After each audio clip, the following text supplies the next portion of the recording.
Welcome to Bob Lord Field on the campus of Fellowship Christian High School. Thanks for watching Pinecrest Academy Football, powered by SUVtv.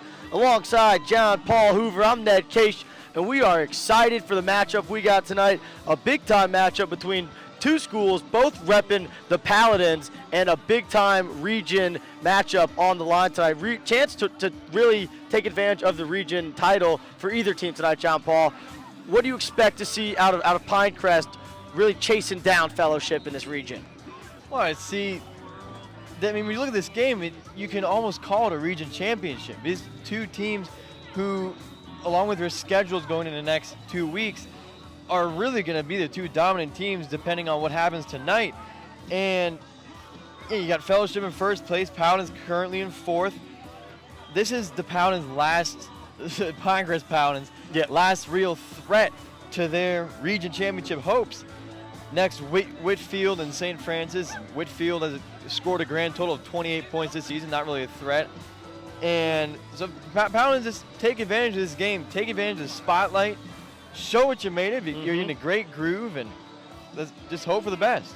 Looking at the Region 6A Division B standings, as John Paul mentioned, Fellowship leading 4-0 in the region, only undefeated team. Behind them is a slew of one-loss teams that includes Pinecrest along with Mount Perrin and Mount Pisgah. So for Fellowship, this win would give them wins over Perrin and Pinecrest. Will have to beat Pisgah down the road, a team that likely they can beat. So for Pinecrest, this really is a must-win situation. And coming into this game, they feel pretty good. Coming off a nice dominating win over Kings Ridge last week. It was 13-6 at the half, but they really dominated, ended up with a 34-6 victory, and it seemed like the defense controlled that game. Defense looked fantastic last game. They completely shut down their run game, forced them into tough third down situations. I thought that was one of the keys of the game back then, was win the first and second down. And that's really a key to any game, but especially against an offense like Kings Ridge. They won the first and second down, forced them into tough third down situations, passing situations, and defensive backs and linebackers really took advantage of that, shut them down. It really, in this game, it's going to be up to that same kind of defense. Really just focusing on doing your job. And this defense, they're going to have to slow down. An offense and a quarterback in Jack Harden, who's been a playmaker for this team, this undefeated 6-0 Fellowship team. Coming off a nice 49-0 victory over Whitfield. You talked about Whitfield, not the toughest of competition, but any win like that feels good. And they're coming into this one knowing that they have a chance to really claim this region. Right, they're definitely coming in hot, 6-0. Like you mentioned, 49-0 versus Whitfield. They also defeated Mount Perrin 14-7 back in week 2. But it's hard to compare Perrin and Pinecrest playing Perrin, because back when Perrin played Fellowship, they didn't have a few key offensive players that Pinecrest just got obliterated by. So it's hard to compare these two teams based on who they've played because of where they are in the season. But like you mentioned, guys on Fellowship, we got a bunch of seniors, 17 seniors starting. It's a really high-powered team. Jack Harden, number 11, the senior quarterback, really experienced, has over 800 passing yards this season, but more importantly, 13 touchdown passes.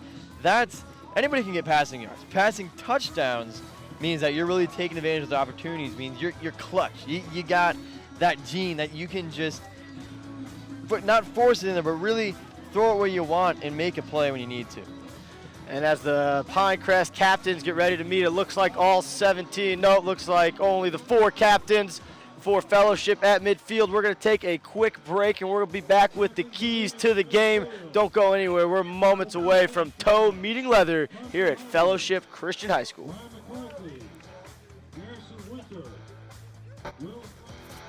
This Pinecrest Academy football broadcast is brought to you by Billy Howe Ford, family owned and operated since 1977. Atlanta Rehabilitation and Performance Center, official provider for the Paladins. Team physician, Payne Sports Medicine and Orthopedic Surgery, and Children's Healthcare of Atlanta Foresight, dedicated to all pets.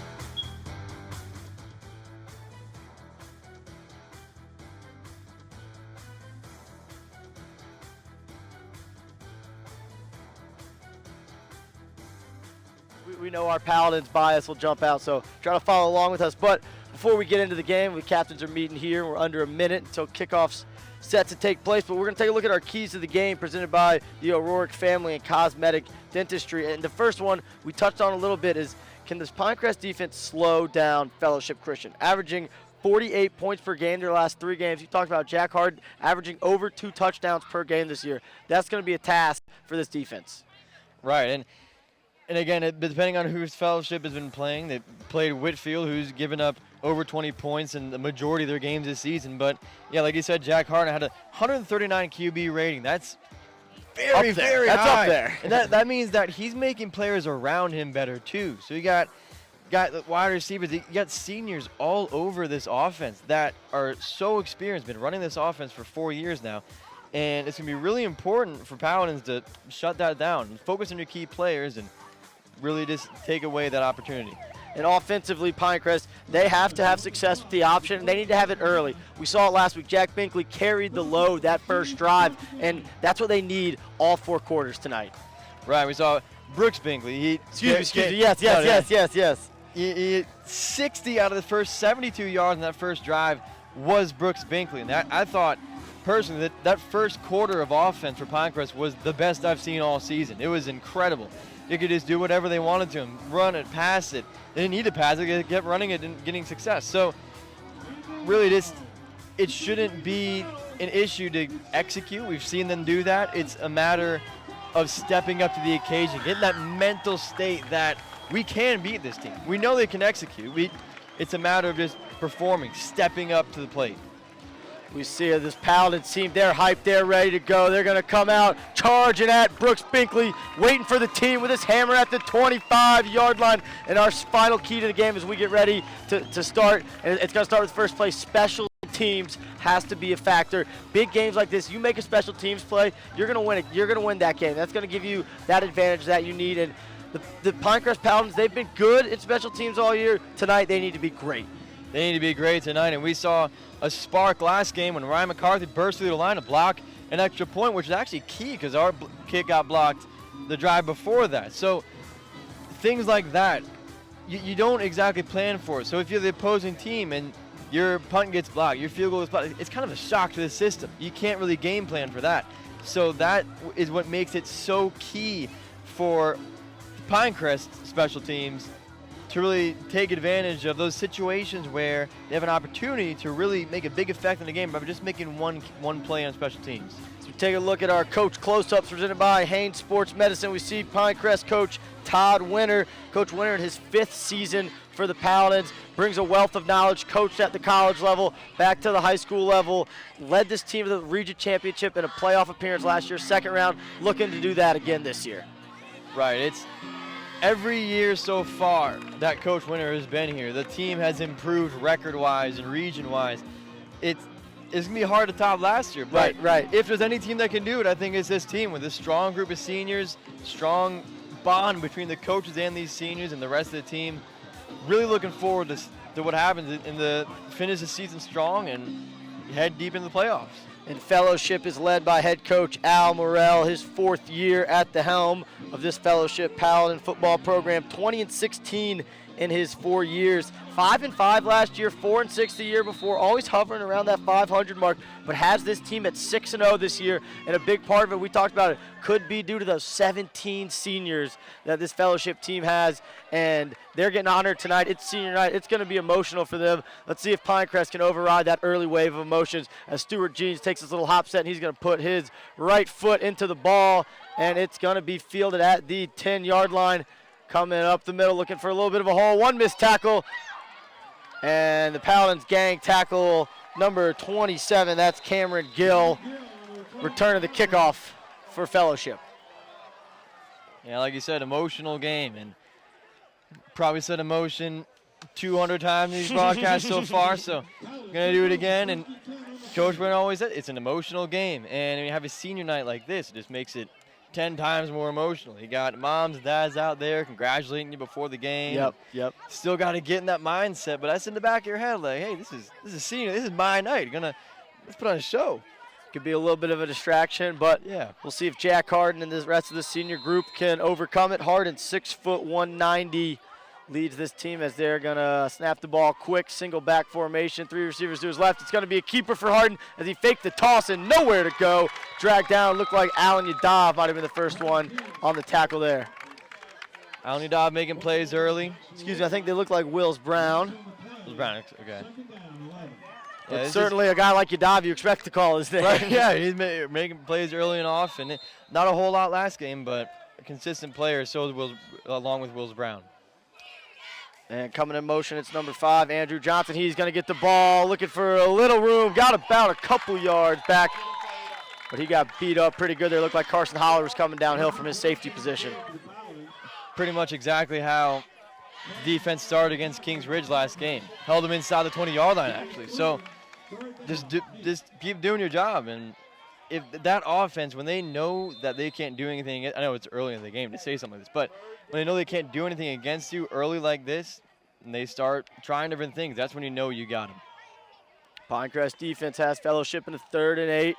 It's going to be a pass here for Hardin. He's looking deep. He's got number 3, Ryan Reed, and he couldn't hang on.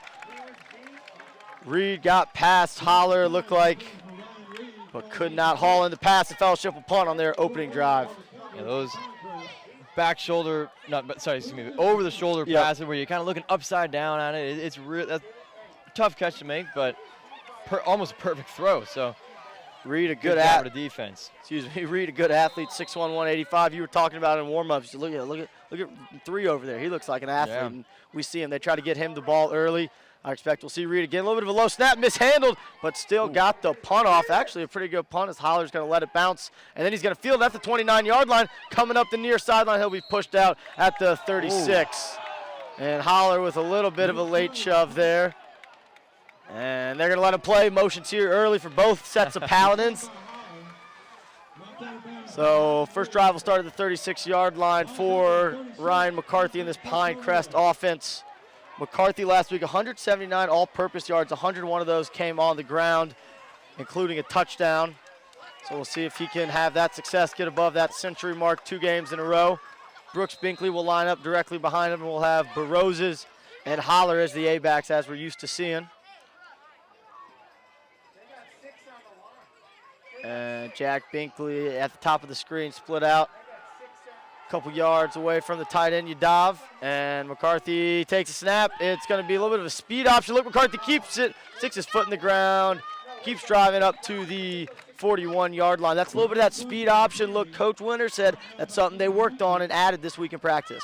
Right, something we haven't seen all season, and I don't think we saw it last season either. But when you look at the defense, and that's the advantage of having the availability of tape nowadays, where you can just go on your phone and see stuff. So when you see holes in the defense, you think, hey, we can exploit that. And Coach Winter saw, hey, speed option should be perfect for this game. So we see it a little bit there. I'm sure we'll see it more tonight. McCarthy under center, 2nd down. He gives it to Binkley, who finds a little wiggle room. And it'll bring up a 3rd and short here. We'll call it 3rd and 2 for Pinecrest. That first down is important. We talked about that early option success, and you set yourself up for success with a short 3rd down. Right, it's a big play here. I thought Pinecrest did a really good job last game of not getting in 3rd and long situations. Right here is exactly, it's their sweet spot. Just convert right here and keep going. Looking across the 46-yard line for the 1st down. McCarthy takes it. He's going to keep it. Plants makes one man miss, and he's going to have the 1st down, driving to the 50-yard line. Looked like McCarthy was going to pitch it there, stuck his left foot in the ground, and got right upfield. We can see it here on the replay, the 1st down for the Paladins. McCarthy doing a nice job. He stays patient. Looks like he's going to pitch it. The linebacker there looked like that was number 21, Carter Isaacs. He had to respect the pitch. McCarthy cut it up for a 1st down. That's that experience. Just patience, knowing when to cut it up, knowing when to pitch it. Knows the football on the 50. It's going to go to Binkley. He's got some room breaking tackles, and he's down to the 38-yard line. 2nd game in a row. Brooks Binkley looking good on the 1st drive. Brooks Binkley, some kind of player. Just 2 weeks ago, he had casts on both of his arms. He said, Coach, want to take him off. Took him off, played last game, made a huge impact. This guy's got heart, and that's what you're looking for in a coach. when it comes down to it, is he going to give it his all? And that's what we've seen the last 2 games here. 12-yard run for Binkley, his second carry of the game. First down and 10, ball on the 39. McCarthy under center. It's going to go to Binkley again, and he is not going to have as much room this time, although picks up 2.5 yards. But we see it here earlier. It looks like they're gonna try to pound the middle here and maybe open up the outside later in the game. But early on, it's a lot of Binkley, or it seems to be McCarthy keeping it, being a little hesitant on that pitch. Right, and it may not be the most fun to watch, but if it's working, as we saw last game, it just drove down 72 yards. There's no reason to run outside or pass it. It's going to be a pass here. McCarthy goes downfield. He's got downs, caught in just short at the 1-yard line. What a ball. Hit McCarthy hit downs right in stride, and down to the 1 they go. It looks like I spoke too soon about not passing it, but Downs wanted that touchdown. I've seen the replay right here. This goes right up the seam, and McCarthy hits him with a picture-perfect pass. Right, drops it in the breadbasket. Perfect. Downs wanted that touchdown. And McCarthy's going to sneak it in. He says, I'll throw it deep, and then I'll punch it in myself. And Pinecrest gets on the board first as Ryan McCarthy dives forward for a 1-yard touchdown. That looked easy. It's right, simple enough, just drive down the field. Let's see a lot of that tonight. Yeah, that keeps going. And again, I think it's really going to be up to the defense against all those seniors on that fellowship offense, to really up to Paladins defense to shut down that offense and allow the Pinecrest Paladins offense to stay on the field and keep scoring points. And Stuart Jeans is on for the extra point, which will be held by Hunter Hawk, and the kick is up and through to make it 7-0 here. Long pass play set up McCarthy for an easy 1-yard dive. John Paul, I mean, this is going to sound like a silly question. What did you like about that drive? I mean, what did I like? I mean, it was fantastic. There was running, there was passing. It wasn't exactly super balanced, but it didn't need to be. When you're just running it down the field on them, it gave them confidence, gave me confidence, knowing that they can do running and passing effectively. I think it really set the tone for the rest of the game. We're already halfway into the first quarter. 60 clock management. Yeah, 60-plus yard drive on your opening drive and to do it the way you want, right? Running the football. That's how we set up the pass. You know, it wasn't. They didn't have to pass that football because they weren't getting anything on the run. Right. They could pass it because the run was so successful. Right. That's one thing we saw against Pisco. Offense trying a bunch of different things. It looked outlandish what they were doing. So, but like I said, to know what you do works, it's a great feeling. So Jeans has the ball teed up on the left hash on the 40-yard line. Kicked the last one to about the 8-yard line. Puts a foot into it. This one will get fielded inside the 5 at the 3. And looking for a little running room. It's going to be 22 again. That is Blake Scott. Excuse me. That is Scott's first return. That is 22. These silver numbers, a little hard to read. Yeah, the silver numbers, the 27 chrome helmets. Cameron Gill, his second kickoff return. Gill, that was a 7 out of 2 on there. And more and more of these high schools just suiting up with making it so hard on everyone up here. It's unbelievable. Yes. Care about us. No respect. So Jack Harden will lead this offense onto the field for their second drive. Forced 3 and out on their first. Split out wide at the top of the screen. It's Ryan Reed. Everybody else in tight. And that wing T look that we saw from Pinecrest. And coming in motion, it's Johnson. And it's going to be a dive to Minker, looking for a little room off the left side. And McCarthy and Holler will drag him down after about a 3-yard run. And that second-level defense, again, coming up strong. Defensive line has been performing very well. But whenever they let something through, we always have linebackers and defensive backs that come up and really make a play. They're not afraid of doing that.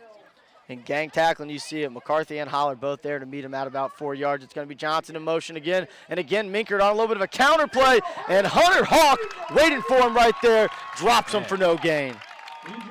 Hunter Hawk, you can't say enough about him. It's amazing what he does. You would think he's a junior or senior in this team, and he's just so young. And making plays like this, just impressive, and it's promise for the future. Hunter Hawk, we've seen him all year making plays. Pinecrest 3-down lineman on this 3rd and 6. Johnson in motion. It's going to be to Minkert up the middle, and he will be about 2 yards short. Hunter Hawk again on the tackle. So a 4th and short here for this Fellowship offense. Early decision time for Coach Morrell, and he, without hesitation, is going to go for it. So wow. They're going to try to snap it quick. Harden's going to try to sneak it, and it will depend on the spot. He got a pretty good push. Looks like the ref on the near side is going to spot him at the 42-yard line. And I don't know. The spot on the near side doesn't look favorable. We can see it on the replay here. It was a pretty good push. They give him the first down, and yeah, tough to see. It's tough. He just disappears in that pile. So that gamble paid off for Coach Morrell, going for it, 4th and 2 inside his own 40-yard line. But he trusts this offense that's averaged 48 points per game in the last 3, so can't blame him for that. Right, but if you're the defense, we just held him the 4th down, and that's, even though you didn't stop him, you know you can do it. So it looks like the officials are going to make. Oh, looks like a little banged up on the play right there for Pinecrest is Nolan Stafford, so he's going to come off to the sideline. That's not good. He's such a key player on that defensive line. We've seen a lot of the passing situations. He's usually the one right in the quarterback's face. Exactly. He's just getting sacked and at least making pressures. So really key part of this offense.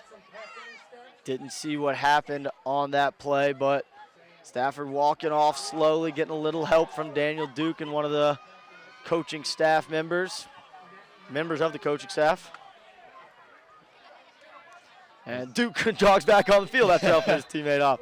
So here we go, shotgun for Harden. First time we've seen him tonight. Minkert in a 3-point stance next to him, coming in motion. It's Hagler, and rolling to his right, looking downfield. Throws it to Johnson. A leaping catch, nice grab. Should have first down yardage.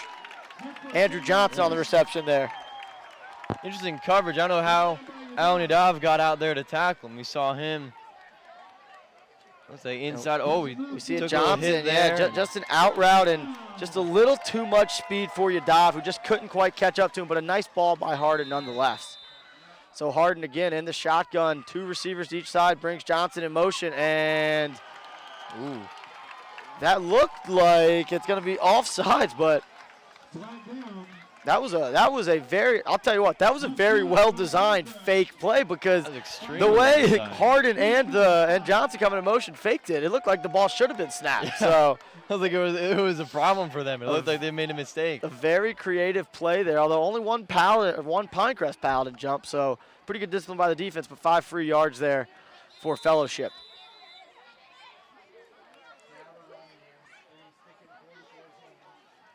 So Harden looking at the sideline to get the call from Coach. It's going to be that wing T look. Minkert directly behind Harden. Coming in motion. It's Hagler. They're going to give it to him, looking for a little room on it. A little bit of a, excuse me.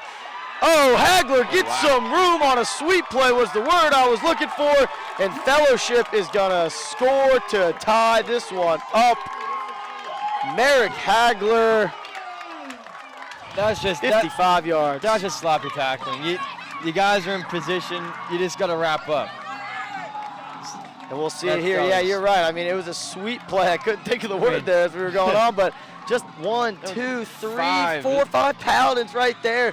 And just no one could drag Hagler down as he went from 55 yards. And the extra point will be off the right foot of number 24, the kicker, Michael Austinson. 55 yards there, ties it up for Fellowship, quickly gets momentum back. Poor tackling. I mean, with a nice job on defense, held them to a 4th down, they got the conversion, and then it just poor tackling. And that's what hurt them in their loss a couple weeks ago to Mount Perrin. That's true. Yeah, the poor tackling. Perrin had some pretty incredible athletes, I think, on that team, but still, it doesn't matter who you're playing. You got to you practice it all summer long. Form tackling. You do it at 2 miles an hour if you have to. And that is sloppy. I mean, it's something that can be overlooked when you're focusing too much on your assignment into play. But again, you had guys in position. You knew your assignments. Just that's an easy fix. That's right. a good thing. It's an easy fix. You It's had not like a all blown your coverage. guys in the spot. Everybody, Right. nobody was fooled by the play. We just didn't finish the play. Exactly. So there's that. There's that one little. Although I'm sure Coach Winter didn't mention that too much. I'm sure he focused on the missed tackling part. And McCarthy was back deep to return that kick, and that goes in the end zone. Not even a chance. Excuse me, that's 14, not 24 kicking. John Consoli. I apologize, John.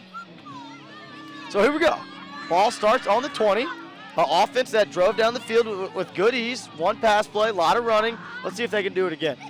Right, and the beauty of the triple option offense, unlike the spread where you need a certain amount of field to work with to really run it effectively, triple option, you can run it anywhere. You Right. can run it on the moon if you had to. So wherever you Gravity might make that a little tough. with fumbling.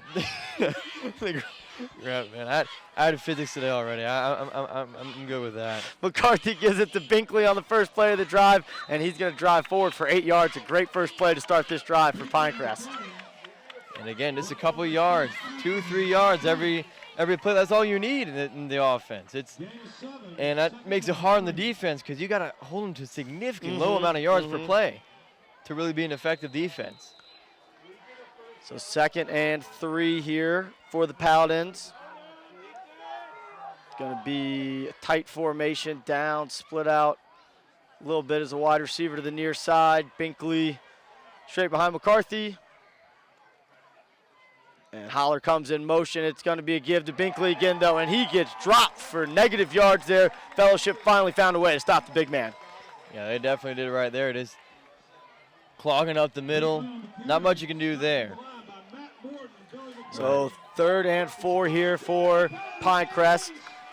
It's a tricky situation. I was going to say, do you think you throw the football here, or do you pound it on the ground?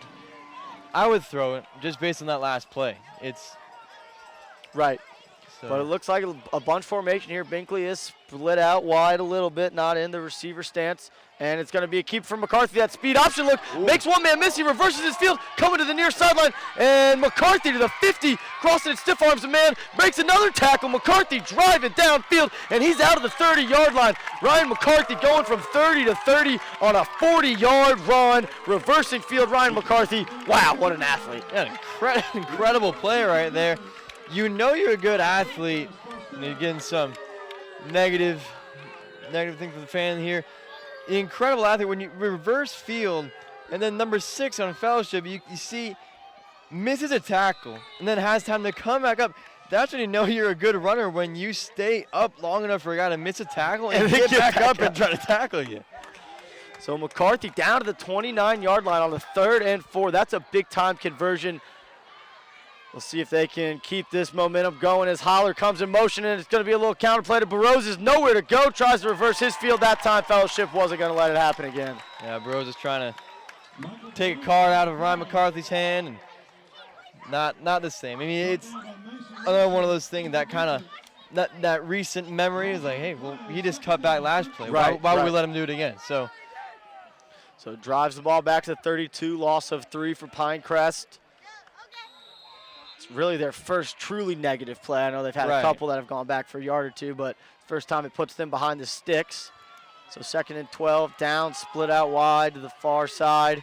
It's going to be a give to Binkley. He's got some room, and he's going to get the ball to the 27-yard line. So it'll bring up a 3rd and 8 here for the Paladins.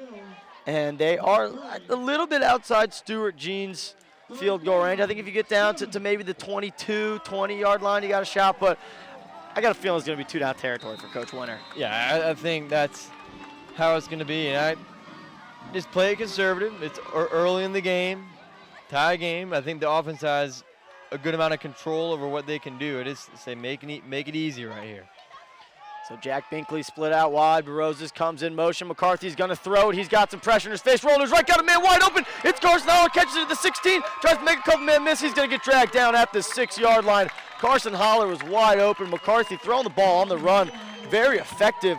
We see it here on the replay. I mean, he had pressure in his face from the second the football was snapped, but Holler wide open. Holler, nice job making sure he secured the catch before he ran up field. Right, that's really important. See, way too many drives. What you saw there was great play design. You see Jack Binkley run right up the middle and bring all the defensive backs, and you got Holler cross right over the middle. It was wide open. Great play design, great execution.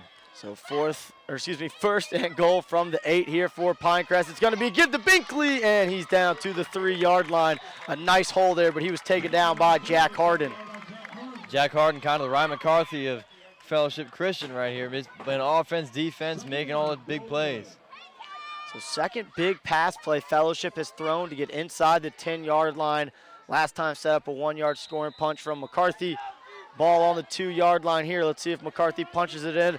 I say you reward Brooks Binkley. He's been pounding that football all day. Get that man in the end zone. So 2nd and 2, Fellowship crowd making a little noise, trying to get this defense to stand on its head. And McCarthy's going to give it to Binkley down to the 1. And he is not going to be there. 1:08 and counting on the clock here in the first quarter. It's been a pretty quick moving quarter. Certainly Pinecrest pounding the rock in between the tackles helps that. All right, so who you giving it to here? 3rd and goal from the 1. I give it to McCarthy. I mean, I don't think there's any question about it. Don't get creative, don't get fancy. Just right up the gut. It's worked for you. Yep. When has it ever failed you? Run your horse. Let's see if they do it. McCarthy under center. He's going to roll to his right, and he is in, diving for the touchdown. Ryan McCarthy, his 2nd 1-yard scoring touchdown run of the game. A little bit of a speed option look here. Again. They did, and you know what? I'm sure that Fellowship defense was compact, waiting for that sneak. And you see here, there's not a lot of perimeter defenders. It really is kind of just one-on-one out there. And I think McCarthy or the pitchman would have been wide open on that play. I think McCarthy said, I'm 6'3", I'm on the 2-yard line. If I fall forward, I'm in the end zone. So I'm going to take a dive here. So Gene's on for the extra point. Snap is good, hold is good, kick is through. So 14-7 here with 35 seconds remaining in the second quarter. Ryan McCarthy, 1-yard touchdown run, his 2nd of the game. Another drive where it's pound the football, pound the football, pound the football, find a way to run it. And we'll see it here. Here's this passing replay. McCarthy getting hit as he threw, and you talked about it. Great play design to clear everybody out. And Carson Holler just kind of slowly came underneath, didn't do anything crazy, but Binkley drew everyone deep. And yeah, more of the play design. A lot of people think like, hey, you got to have 4 or even 5 guys going out the pass to take care of so-and-so linebacker and so-and-so safety. You just had 2 routes there. That's all you need to just kind of get the defensive backs back. And the Fellowship defensive backs, they're just doing their job. They're just protecting their deep thirds, and Holler open over the middle. It was a great play action. It was a really, really good executed play. So Pinecrest, 3 and out for Fellowship. They get the ball, they drive down. Fellowship responds, they score. Pinecrest responds. We got a couple guys throwing punches at each other in the ring right now. One of these teams is going to need to step up here, but 14-7 here in the first quarter. 35 seconds remaining. Back deep for Fellowship. It's 27, Cameron Gill. But it looks like it'll be fielded by 3, Ryan Reed. Reed fields it at the 9, looking for a little running room downfield. Nowhere to go. Allen Yadav and Addison Ale were waiting for him at the 25-yard line. Yeah, Allen Yadav, Addison Ale, and one of his own men were waiting for him right there. Just run him over, go right ahead. But I think if any defense is going to step up, it's going to be the Paladins. They've held them to a 4th down. And the only reason they scored was Paladins. Which Paladins? Oh, I'm sorry, Pinecrest Paladins. It's only the first quarter. We're getting used to it. We're getting used to it. Only 3 quarters. Or you were making a bold prediction there, just saying the Paladins defense is going to make a play today. There we go. Yeah, I think the Paladins going to win this game. No, whatever happens, Paladins going to win this game. You can put money on that. So Jack Harden back under center. Andrew Minkert directly behind him, coming in motion. It's Johnson, and it's going to go to Minkert, though, and he's got a little room up the middle. He's going to get dragged down there. Daniel Duke and Allen Yadav team up for that tackle. Yeah, like I said, the only reason they scored was because of some sloppy tackling. Easy fix, not a blown coverage, not a missed assignment. That should be something that gives the Paladins a little confidence, knowing that they can effectively stop this offense if they finish the play. 10 yards for Minkert and a first down on that run. Again, this wing T look. Ryan Reed split out to the near side. Coming in motion this time, it's Hagler. He had a touchdown on his last touch, but it goes to Minkert, and he's going to keep driving, but he did not have a lot of room there. Gain of 3 for Minkert.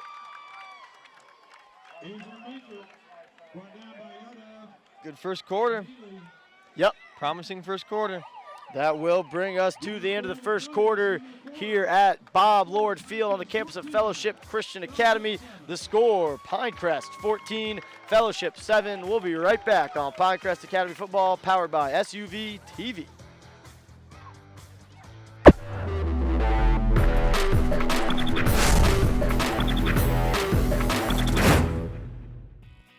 If you want a used vehicle, but you also want peace of mind, you want a Ford certified pre-owned vehicle. Because every Ford CPO vehicle is given a rigorous 172-point inspection by Ford factory-trained technicians. From the radiator to the transmission, to the engine, to the air conditioning. And every Ford CPO vehicle is backed by Ford. With 7-year, 100,000-mile powertrain warranty coverage. Plus 12-month, 12,000-mile limited warranty coverage. Ford Certified Pre-Owned, a car that's inspected by Ford and backed by Ford. So what does that mean to you? Relax, it's covered.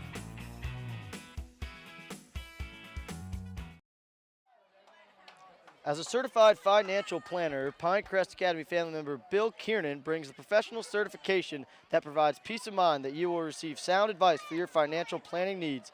Bill provides safe money strategies. Whether you're looking to participate in market gains or avoid costly money management fees to grow your wealth, Bill can provide support and guidance. Follow the lead of many of your friends at Pinecrest and call Bill at 678-776-4592 to learn what he can do for you. So we're back here. Jack Harden under center going in motion. It's Johnson. Quick pitch out to him, going down the far sideline. He's got some room crossing the 50, and Daniel Duke drags him down by these shoestrings at the 46-yard line. Quick play there to start the second quarter for Fellowship. Is it just me, or does every fast player in high school football teams have to wear number 5? You got Michael Burrows, as we saw a guy in Mountain Pisgah wearing number 5. It's just a fast number. It's a speedy number, man. Well, that 5 kind of looks like an S, so I think it stands for speed. You know? It stands for speed. It's just, this is how it goes. So Johnson will get a rest after that long run as the ball crosses into Paladins territory. And again, they try to get him with that fake motion play, but a little more discipline from this Paladins defense. Coming to motion that time, it was number 6, James Mahalan. And Mahalan comes in motion again. And he's going to throw it out to Mahalan in the flats, caught at the 9-yard line and knocked out at the 31. Corey Downs knocks him out of bounds, but that yardage was good enough for a first down. I've seen something similar to what Mount Perrin did, a lot of that outside passing. And after halftime, we saw the defense sort of adjust to it, not a whole lot, but they've seen it before. And with, I think, a less talented team, should be able to stop it. So Harden with the first down pass there. He'll get under center this time. Minkert behind him. 2 receivers to his right, 1 to his left. He's going to throw. He wants Reed deep. He's staring at him the whole way, but Downs sees it, and good coverage by Downs as he never gave Reed a chance. That was a great play by Downs. With pass interference rules, can't touch him. You can't sneeze on the guy if you had to. So that's one of those plays where Downs, not exactly interfering with him, but he kind of nudged him out of bounds a little bit, kind of affected his track, and that's perfectly legal. He's just going for the ball. Did a nice job of pinning him to the sideline, so there wasn't a lot of room for Harden to drop that ball in, like we saw McCarthy drop one into Downs earlier. Coming in motion. Ooh, it's a give, though, to Johnson. A nice little misdirection play there. Holler drags him down. Long gain there. It'll bring up a 3rd and 1 here for this Fellowship offense. Ball just outside the red zone on the 22. We can take it literally when you say drags him down. We see a lot of these plays, not a whole lot of form tackling. This guy's just arm tackling, and that's not very fundamental. Exactly, not very fundamental. It's hard when it's the speed of the play, but it goes to Johnson this time to the right side. He had a hole. He's got a first down, stays on his feet. He's down to the 10-yard line. They're going to mark him just inside the 10. So the offensive running game for both teams having success. Fellowship looking to tie this one up. 10:31 remaining on the clock here in the second quarter. Andrew Johnson getting a load of the carries on this drive as we see his last carry. Had a nice little hole off the right tackle, getting down. And again, just like missing we tackles. see it with Binkley, driving his feet, staying on his feet, and making Pinecrest defenders make tackles. They go quick toss again to Johnson, and he's going to be dragged down at the 3-yard line, cut up by, it looked like Holler on the edge there. Excuse me, that was Daniel Duke, I believe. I'm really noticing that you would never see two offenses go at it like this in the first 3 weeks of the season. The fact that where we are in the second week of October, football's getting good. It's getting good. Teams are learning how to play with each other against other specific type of teams. It's really fun to watch, and it's great for just the whole experience of it. And they give it to Johnson again this time, and he is going to be inches short from the spot. So a 3rd and goal here from inside the 1. We'll see which line can step up. Hardin's got his guys to the line quick. We saw him QB sneak for a first down earlier for 2 yards. See if he sneaks for less than 1. And he does, and it looked like he got over the pile. The official comes in, and the hands go up. That's a touchdown for Fellowship. Jack Hardin from 1 yard out. That's hard to stop, but you had all your opportunities earlier in the drive. It's still tie game. You still have control of this game. So you see on the replay here, I mean, just, less than a yard to go. A good push up top. That Fellowship line did a nice job of getting a push, getting low, and Hardin just fell right over the top. So the extra point is up. Nice high kick, and it is through. That one off the foot of number 34 for Fellowship. That is Garrett Depew.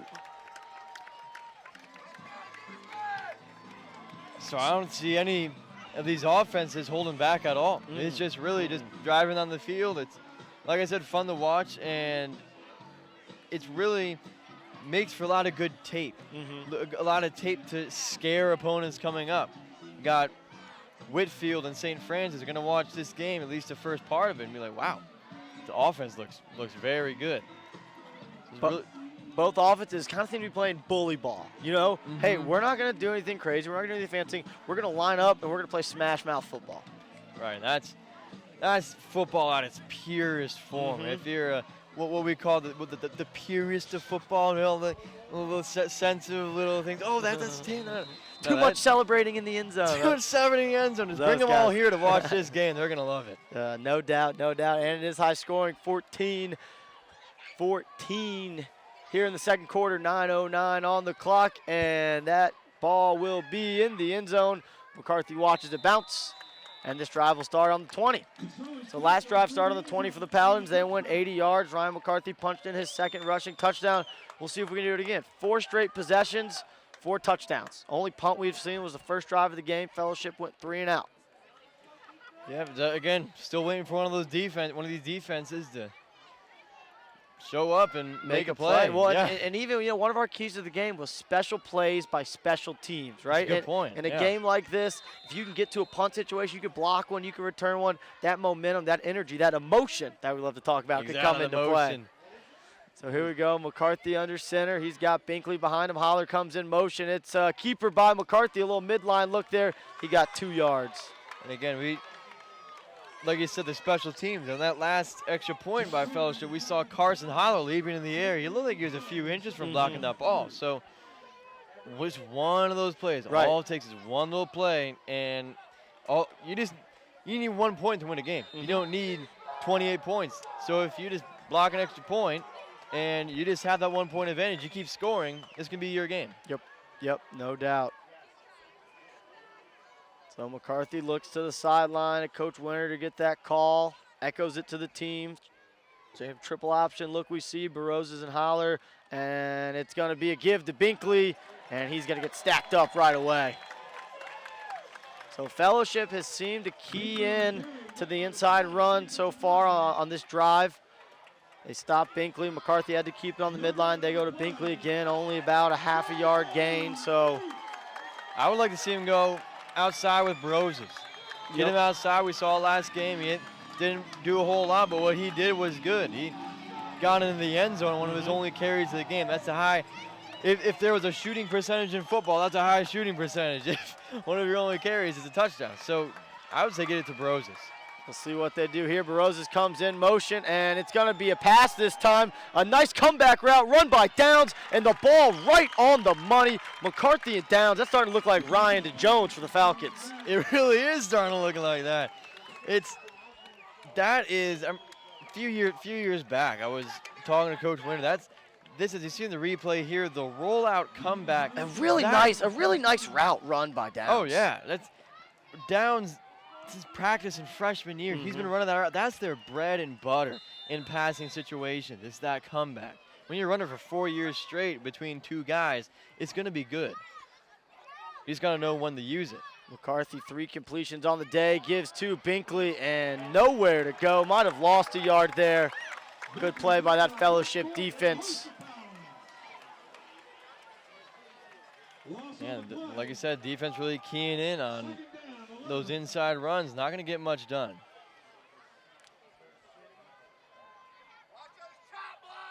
So 2nd and 11 here for Pinecrest. 7:12 on the clock. You should watch those chop blocks. This rowdy crowd not happy. Crowd, man. So Downs splits out to the left. Had a catch just 2 plays ago for a first down. McCarthy with his weapons under center. It's going to be another pass. Downs again running a comeback route, and that one just a little high.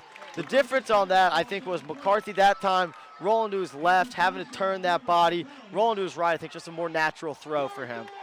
Right, and when you're rolling to the right, if you're a right-handed guy, you're going to come off that back right foot.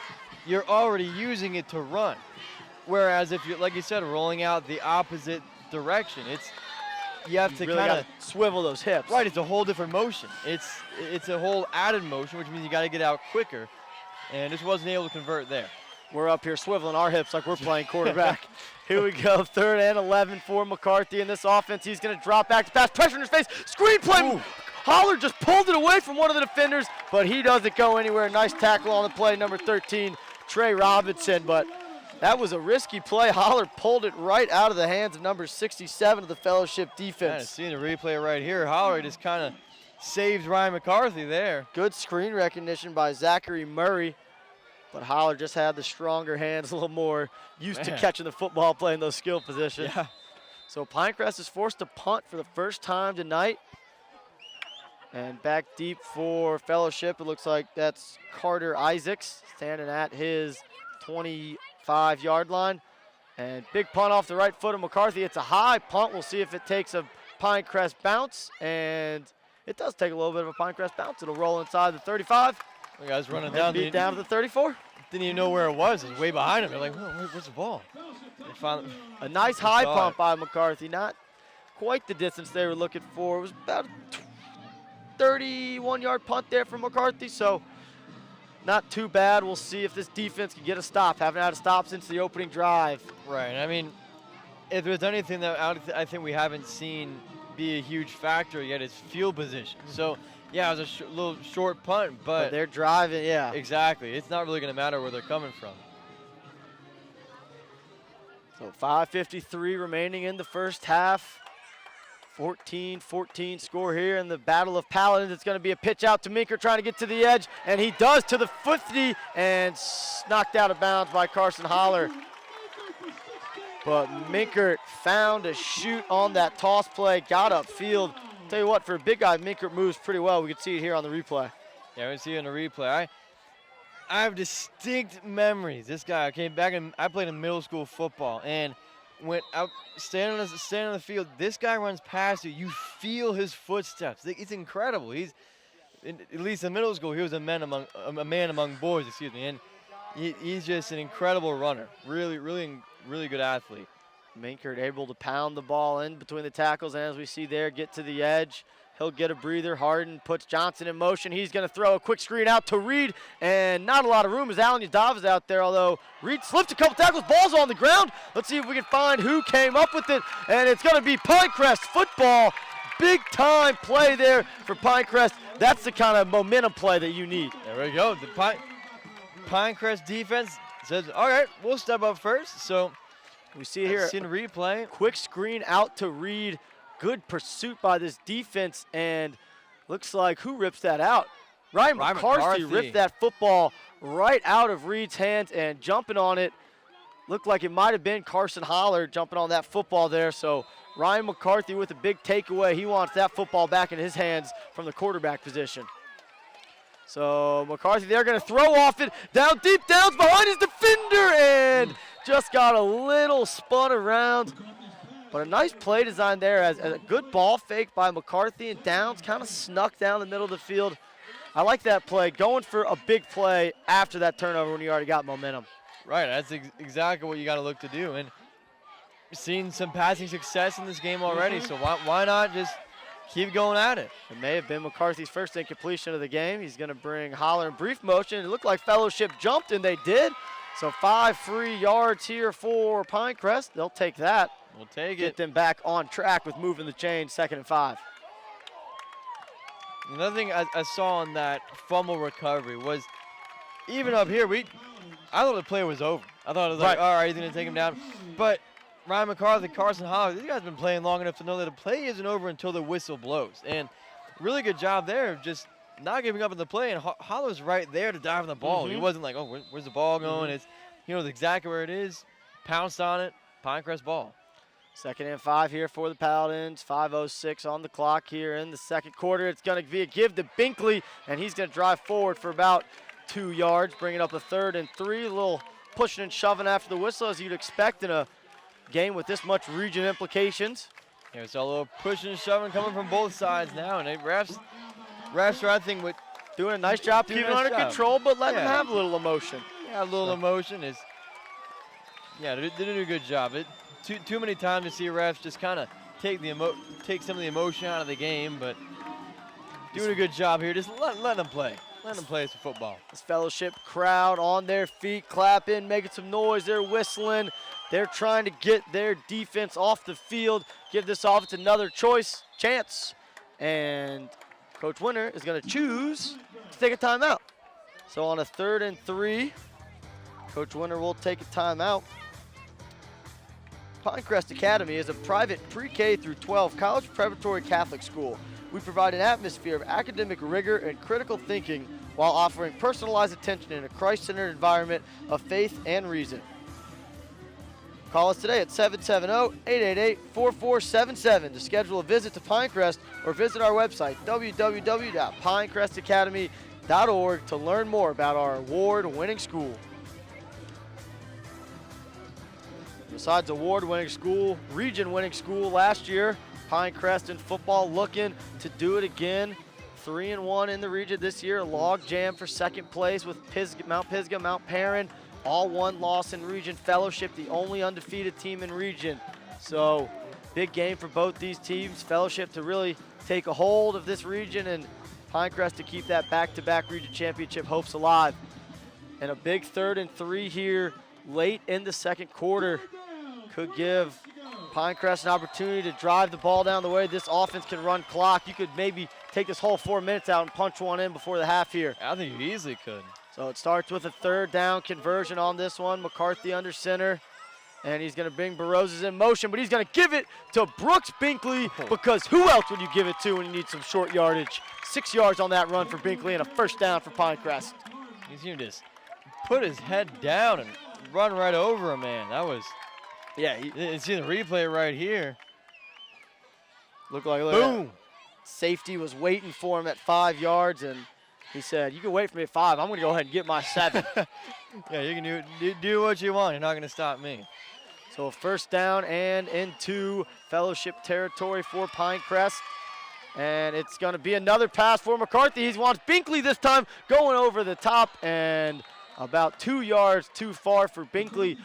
But I'll tell you what, this mix of run and pass, I think is really having this Fellowship defense on their heels. You know, we saw them key in on the inside run. We throw a couple long balls. Now the long balls aren't there so much, but Binkley gets 7 yards on a 3rd and short. Right. It's really an effective thing that it's just one play setting up the next. And I thought way back early in the season against Discovery was when I really noticed second half offense came out passing, and that ignited the offense. So it's really just Coach Winter doing a nice job of mixing in runs and passes, like you said, and keeping the defense on their heels. So 2nd and 10 here. McCarthy under center. He's going to keep it, pitches it out to Holler. Holler's got one man to beat. He's going to try to race him to the sideline, cuts up field, and he's going to get about 4 yards there. Holler doing a nice job making something out of nothing, using that speed. Yeah, Holler, and anybody can make plays in this offense. That's the beauty of it. Everybody's mobile. Nobody's just doing one job. They're all unselfish, really, and that's what you need as a coach to really expand that playbook and know that you can use multiple guys at one position. So another critical 3rd down here for this Pinecrest offense. Fellowship defense trying to get off the field. McCarthy under center. He's got Binkley out wide to the far side. He's going to pass pressure on his back. I don't know if he feels it trying to run away. And a smart play there by McCarthy to get rid of the football instead of taking the sack. So 4th and 6. We'll see here. We know Coach Winter really does believe in field position. So we'll see if he decides to punt and try to pin this Fellowship defense back, or if he's going to trust this offense to moving the ball pretty well so far tonight. Yeah, moving the ball pretty well. Really smart, as you said, smart decision by Ryan McCarthy to get rid of it there. That could have been a big sack, and that could have easily turned the tide, and especially going into halftime. That's really important to have momentum on your side when you go back into the locker room. And it is going to be a 4th down attempt here for the offense. McCarthy under center, 4th and 6 here. Coming in motion, it's Baroses. He's going to pass it, and a nice out route. Corey Downs right off his hands. You could see Downs. His ball was right there. He was looking down to make sure he got his feet in bounds, and I think he just looked 1 split second too early.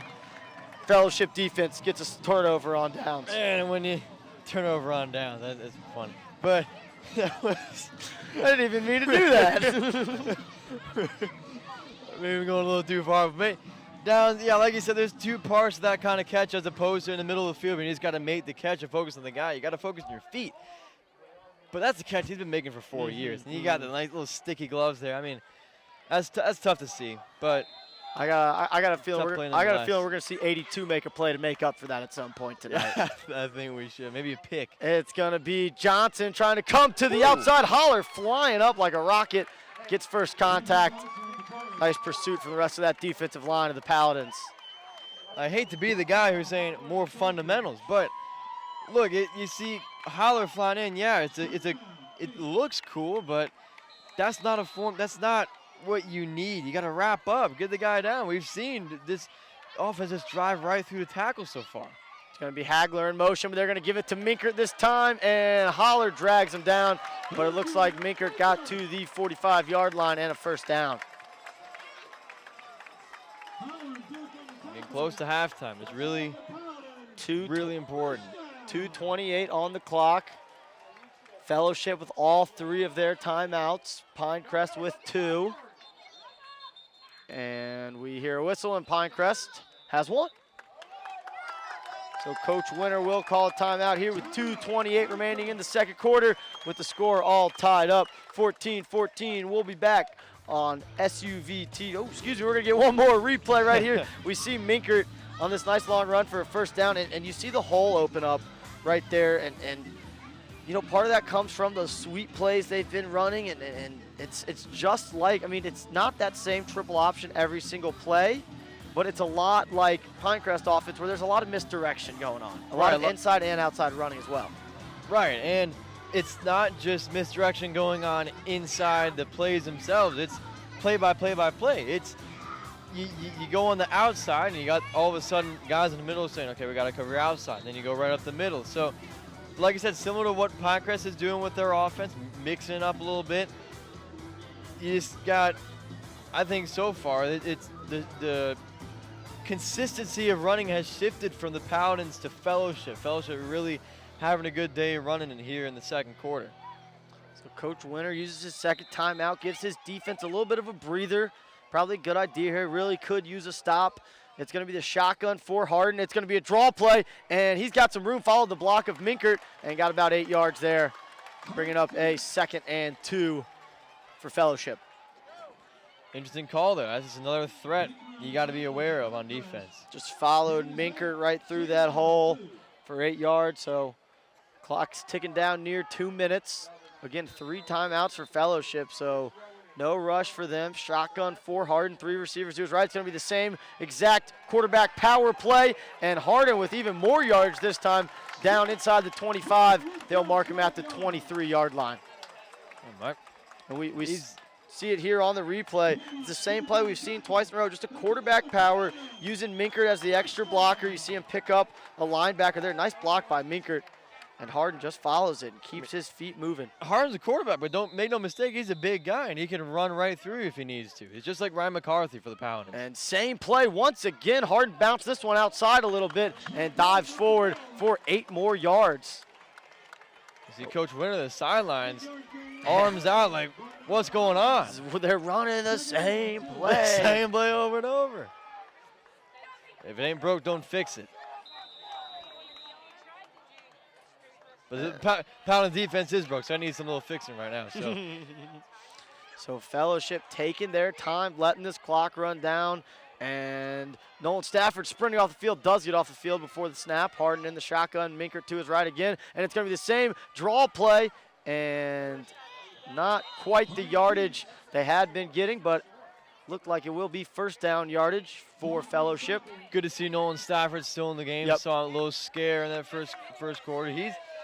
He's got a brother at MIT and another at Johns Hopkins. He's a very smart family. It's incredible how committed he is to both athletics and academics.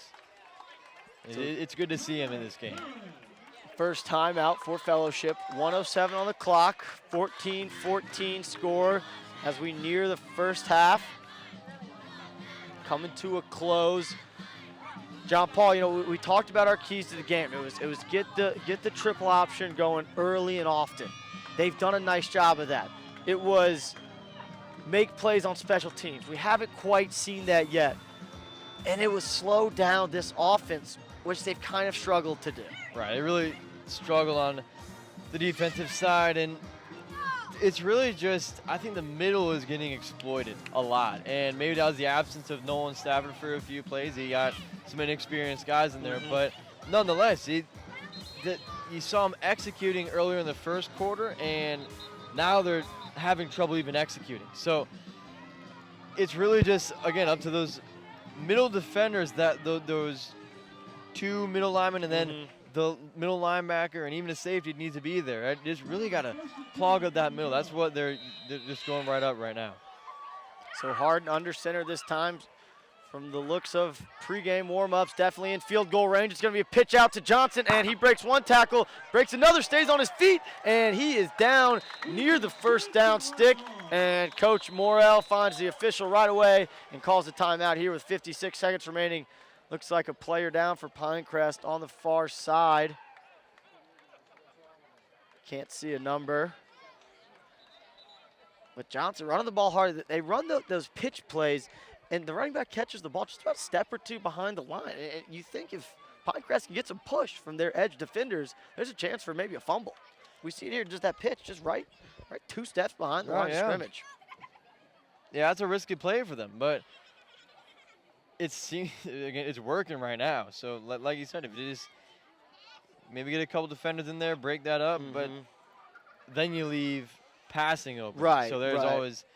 I mean, we talked about it. Fellowship's doing a nice job, just like Pinecrest was. They're doing a nice job balancing their offense. You know, the biggest difference I'd say is Fellowship will jump back in the shotgun sometimes. We don't see that out of Pinecrest, but even out of that shotgun, they're running kind of the same kind of, you know, we see it with McCarthy, right? He'll run the midline. He'll fake to the fullback, follow the fullback as the lead blocker.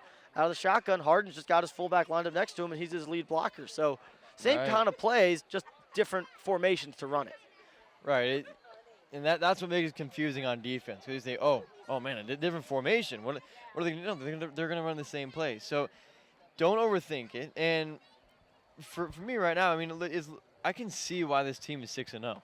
they're looking very, very good. And on offense and defense being very balanced. Can't quite tell It looks who like that that's is. 22 Hunter Hawk on the far side. He was slow getting up. And we talk about Hawk, only a freshman, but a contributor. We haven't seen him at fullback yet. Brooks Binkley's been getting a load of the carries, and certainly for good reason. But, you know, Hawk's your depth at that fullback position, and certainly he's one of your starting defensive players. And in a situation like this, when you need a goal line stop, you'd love to have him on the field. So Absolutely. hopefully just the wind knocked out of him or a little stinger for Hawk. Hopefully we'll see him back in the game here very soon, but a 2nd and 2 for now. For this Fellowship offense, they're down to 1 timeout. Although the scoreboard says 2. So we'll see who's right about that. And it's going to be a rollout for Harden. And pressure from the backside. McCarthy trying to chase him down.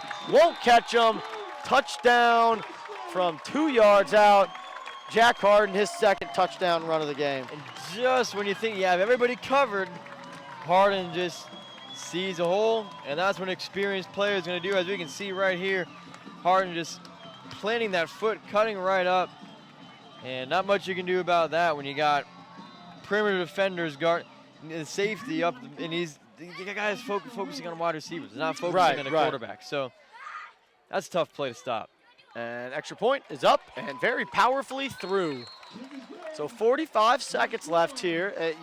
Most of these kickoffs have gone into the end zone for touchback, and by most of them I mean the 2 we've seen. But if this one doesn't go in the end zone and you get a good return, maybe 45 seconds is a fair amount of time. McCarthy's been throwing the ball pretty well. That being said, don't want to make a mistake. You do get the ball coming out in the second half. Right, you do get the ball, so yeah, you can count on that. McCarthy, if anything, if you're down to close or less than 10 seconds, he can bomb it. He can throw it way downfield. So, but again, that defense is going to come out thinking, okay, they're going to throw it. They're going to throw it. We've stopped their run game. They're not going to throw it. So you got to be kind of creative, I think, in your play calling. It may be a situation where Coach Winter says, hey, here's the run play, here's the pass play. Depending on what they give us, I'll let you know which one we're going to run. Right. That's the kind of thing you can do with a guy like Ryan McCarthy, who we've seen earlier in the season can make the calls entirely by himself. So it's really good. That's all about communication. All that communication.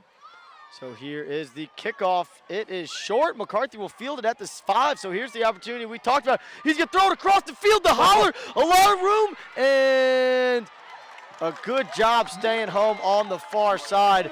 Merrick Hagler. I like the creative play there.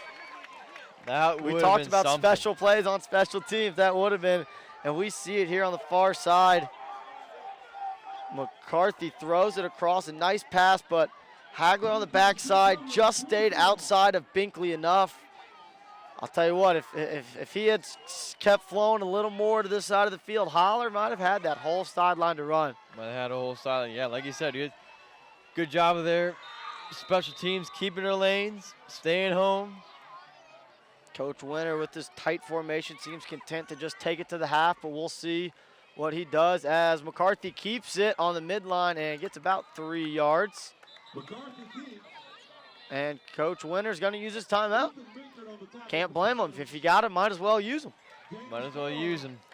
So we touched on it briefly earlier, but if we take a look back at our keys to the game, John Paul, and we can kind of touch on them and let me know your thoughts on them. Obviously, the first one was get the, keep this offense, under 40 points, right? They've been averaging nearly 50 points last 3 games. Right now they're on pace for that 40 number. Yeah, they're definitely on pace. Their offense is running extremely well. I think it's much less defense having problems. I think they have the little bits and pieces that they can fix easily with halftime adjustments. But yeah, they're certainly on track. But Pinecrest Paladins offense on track to score a lot of points too. It's really, again, it's up to that defense. Just Harden having a big game so far. And it's offensively for Pinecrest, big key was get that option going early and often. They did that. They didn't quite maintain it all the way through, but certainly they saw the success they can have, and they got to make special plays on special teams. We saw a little trickeration there. Nothing quite yet, but certainly plenty of football left to play here as we have a whole other half, plus 31 seconds remaining in this half. So McCarthy under center, 2nd and 4, quick throw out to Binkley. It's going to be a double pass to Baroses. He catches it, and he's down. Is he down? He was, and the clock will stop with 24 seconds left at the 43-yard line, so we'll see if they go quick here. Maybe they spike it and try to throw the football again here. So quickly getting set is this Pinecrest offense, waiting for the whistle to blow. There it is. And the clock is running 20 seconds. It's going to be another throw. And it's going to be McCarthy puts his whole arm into it, and Ryan Reed with a nice interception. Ball was intended for Corey Downs. Looked like he ran a little bit of a fake comeback and go route. Nice job by Reed staying deep. That was a very, very good play by Reed here. That's a long throw. That's something that's not exactly all McCarthy's fault. He's just chucking it up there, see who comes down with it. That was just a great defensive play. You know, a situation like that, now there's 11 seconds left. Yeah.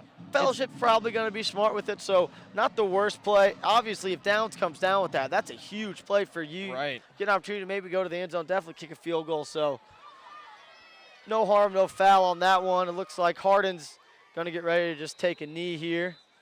See, he's got everybody bunched up, and there's 11 seconds left. Snap. There's the kneel. And that will take us to the half. So at the half here at Bob Lord's Field on the campus of Fellowship Christian Academy, the score, Fellowship 21, your Pinecrest Paladins 14. John Paul, a really entertaining first half. Good first half for both teams. It really seems like it's going to come down to a defensive stop or a turnover to win this game. And oftentimes at college and NFL levels, when you got two evenly matched teams, and you can certainly attribute that to here. So that often is what happens. You got to have a turnover. You got to have a special play on special teams, one of our keys to the games. So it'll be interesting to see what happens. I'm certainly very excited to see the second half, no matter how it ends up. It's a really fun game to watch. And as the Paladins head to their locker room for the half, we'll take a break with them. And once again, the score at the half, Fellowship 21, Pinecrest 14.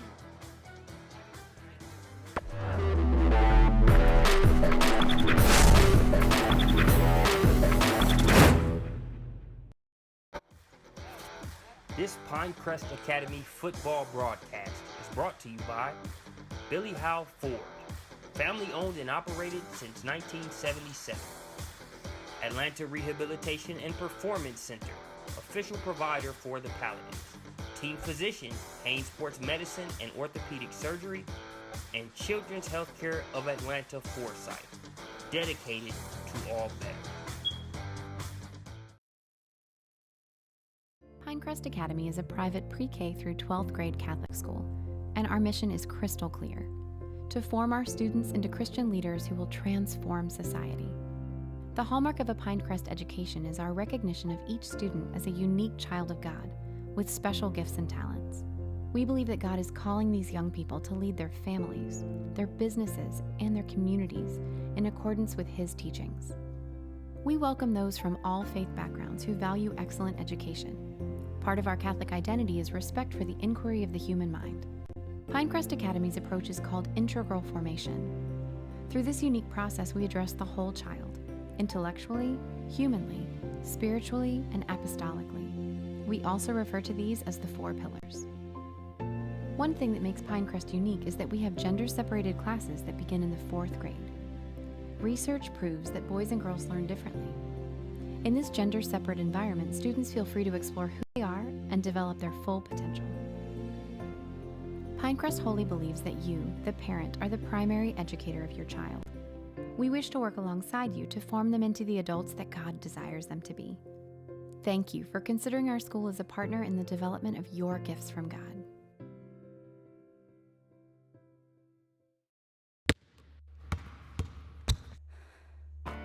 I got a high ankle sprain going for a rebound. Injuries are part of playing. I got hit catching a pass and broke my collarbone. So it's good to know that the sports medicine doctors, therapists, and athletic trainers at Children's Healthcare of Atlanta are experts at treating young athletes. If your child suffers any kind of sports-related injury, I got hit and dislocated my shoulder. bring him to Children's Healthcare of Atlanta. If you want a used vehicle, but you also want peace of mind, you want a Ford certified pre-owned vehicle. Because every Ford CPO vehicle is given a rigorous 172-point inspection by Ford factory-trained technicians. From the radiator to the transmission, to the engine, to the air conditioning, and every Ford CPO vehicle is backed by Ford with 7-year, 100,000-mile powertrain warranty coverage, plus 12-month, 12,000-mile limited warranty coverage. Ford certified pre-owned, a car that's inspected by Ford and backed by Ford. So what does that mean to you? Relax, it's covered.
Pinecrest Academy is a private pre-K through 12 college preparatory Catholic school. We provide an atmosphere of academic rigor and critical thinking while offering personalized attention in a Christ-centered environment of faith and reason.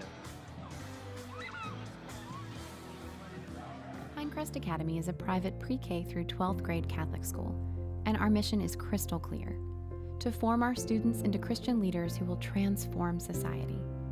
The hallmark of a Pinecrest education is our recognition of each student as a unique child of God with special gifts and talents.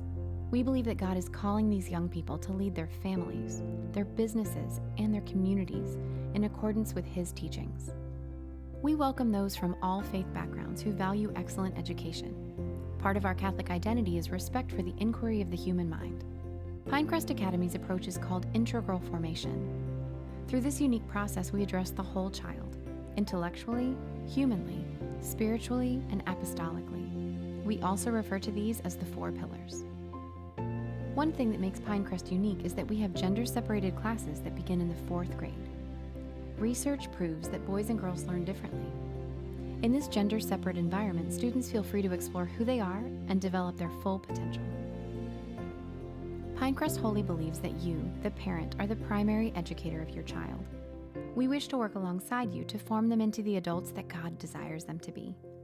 Thank you for considering our school as a partner in the development of your gifts from God.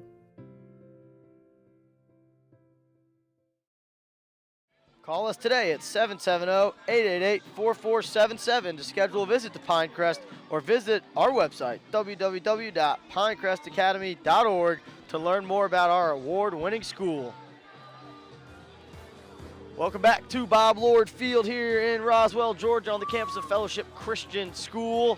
I'm Ned Case alongside John Paul Hoover. John Paul, we're getting ready to kick this second half off. Pinecrest will receive the ball first. A phenomenal first half. It was really back and forth. The difference was one turnover on downs, and Fellowship scored at the end. But really a competitive game. We talked about in the half, what can Pinecrest fix? Where can we? It was tough to find areas to fix. I think the biggest one we talked about, and we saw it lead to a touchdown, is poor tackling. Right, I think the poor tackling is definitely something. It's probably the easiest fix, and the only fix that we could think of. Really extremely good football being played between them for the first half. If the second half is anything like the first half, we're in for a real treat. But like you said, poor tackling. You just see we're seeing a lot of arm tackles, a lot of just kind of jumping at the guy or launching into him. That does nothing. That may knock him off balance, but you got to have guaranteed tackles. Wrap up, make swarm tackling. You can do anything. Just make sure you're consistently tackling. And Coach Winter wants special plays on special teams, but we won't have a chance here as McCarthy fields it in the end zone for the touchback.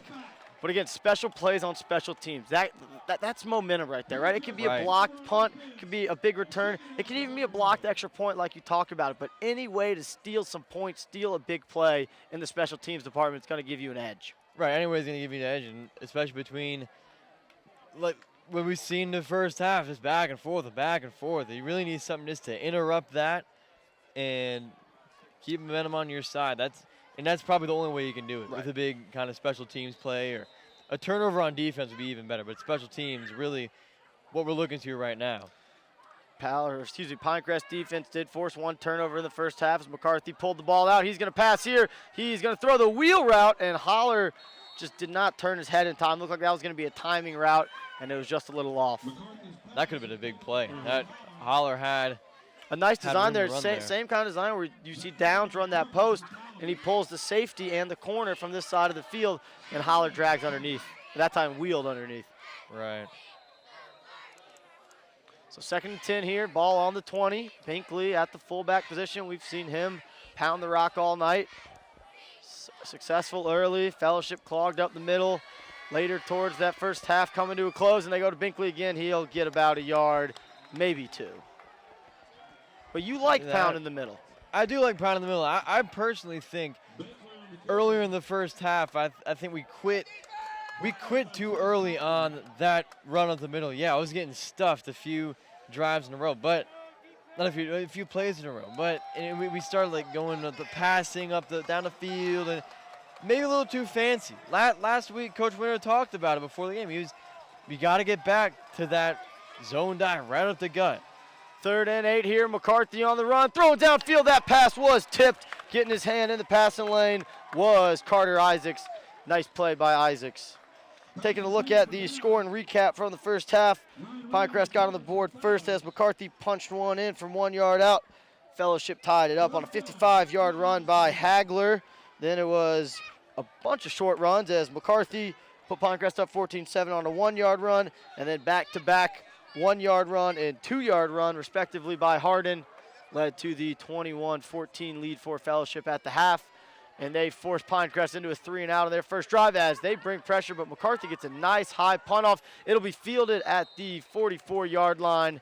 Fair caught for Isaacs, who just made a nice play on that last pass attempt. You see how when you dive down there, ready He to was make a hit, ready. He's like, oh, man, come on. Call that fair catch. That, yeah, that. Although if that thing had fallen at all, Yadav was going to pounce right on that Oh, football. man, that would have been something. Yeah, that's always something where the guy that calls fair catch fumbles it. That's really, that could have been a special teams play. Exactly. That could have been a Special play. special Yep. play in special teams.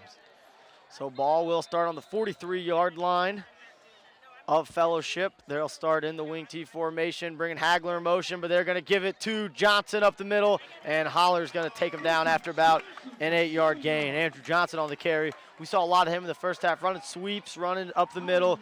He kind of does a little bit of everything for them. They also like to use Minkert running the football. Right, I think I just thought of another thing that Paladins defense may be working on a little bit, clogging up the middle. They're just driving right down the field, and when they need to, they can go up the middle, and they're going outside all sorts, but you got to stop in the middle first. And it's Minkert, and the ball's on the ground, and Hardin's going to dive right back on it. But there you go, stuff in the middle. Minkert had nowhere to go, loss of a few there. Pinecrest had 3 guys there, and Hardin was his lone man back there. Get the football. You see it, as soon as Minkert gets his hands on the football, that defensive line you talked about needing to make a play, they bust through right there. Looked like that might have been 52 Nolan Stafford on first contact, or 22 Hunter Hawk. Good to see Hunter Hawk back in the game. He was slow getting up off the field late in that second quarter, but he's out there at his linebacker spot as the Paladins go with their 3-4 defense. Almost a 3-5 with Binkley as the 5th DB. Minkert comes out in motion. It's going to be a throw. No, he's going to tuck it and run. Hardin's got the room. He's got the first down, and Hill is down to the 40-yard line, crossing into Paladin territory. Pinecrest Paladin territory, that is. And we're seeing Hardin doing more running, and that's what gives defensive coordinators, it gives them headaches, nightmares out there when you know that you prepare. As we've seen the replay here, he's fast. When he accelerates into the open field, he's hard to stop. You got to get, as you saw, 2 guys there when he's going to power right through him. So really, really hard to stop Hardin. There's the pitch out to Minkert. Nice lane up the middle. He might be untouched all the way to the end zone. McCarthy won't catch him. And Fellowship on a 40-yard touchdown run from Andrew Minkert is going to extend this lead to 2 possessions. Yeah, and it's seen the replay here. Just that's this great perimeter blocking and little running motion. That running motion's awesome. He saw that end zone. He said, "I'm getting there somehow." He's getting there. Yeah, that's just good blocking. That's hard to stop. And again, both offenses just high-powered, and Fellowship since the first quarter. I don't think we've slowed them down yet. Extra point is up and through. So that's 28-14. Fellowship takes the lead. Now, here, I almost asked it at the beginning of that drive. I didn't want to. We saw this 2 weeks ago against Mount Perrin, right? A little slow coming out at the half, right? A 3-and-out, and just like that, 3-and-out. Fellowship goes down to score. Perrin went down to score. So certainly a position Pinecrest has been in before. They've been down. We saw them come back and beat Pisgah after being down late. So how's this senior group, and especially these leaders like McCarthy and Holler, how are they going to react? Who's going to make a play? I like to see guys like that. Most of that senior group you just mentioned, they play on both sides. So they're going to have a lot of opportunities to make plays, but they're going to be able to look back at that play we just talked about, that game, Mount Perrin. Now they have a chance to go back and say, okay, let's not let that happen again. Right. Probably they felt sick after that game. They're like, oh, that was awful. This is their chance to prove themselves that they can make adjustments. And really stop this Fellowship team. I think that's really up to the senior group to motivate this team. John Consoli's got the ball teed up on the 40, and he'll boot it deep and into the end zone for the touchback. A little bit of a late whistle there blown by the official, but this drive will start on the 20.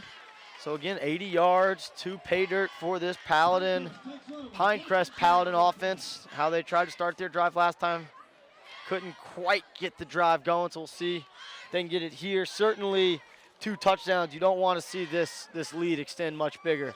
No, and not too far in the third quarter, but a significant amount of time. And I really think if you don't score here, it's a completely different game. Yep. It's completely, then it's out of your hands.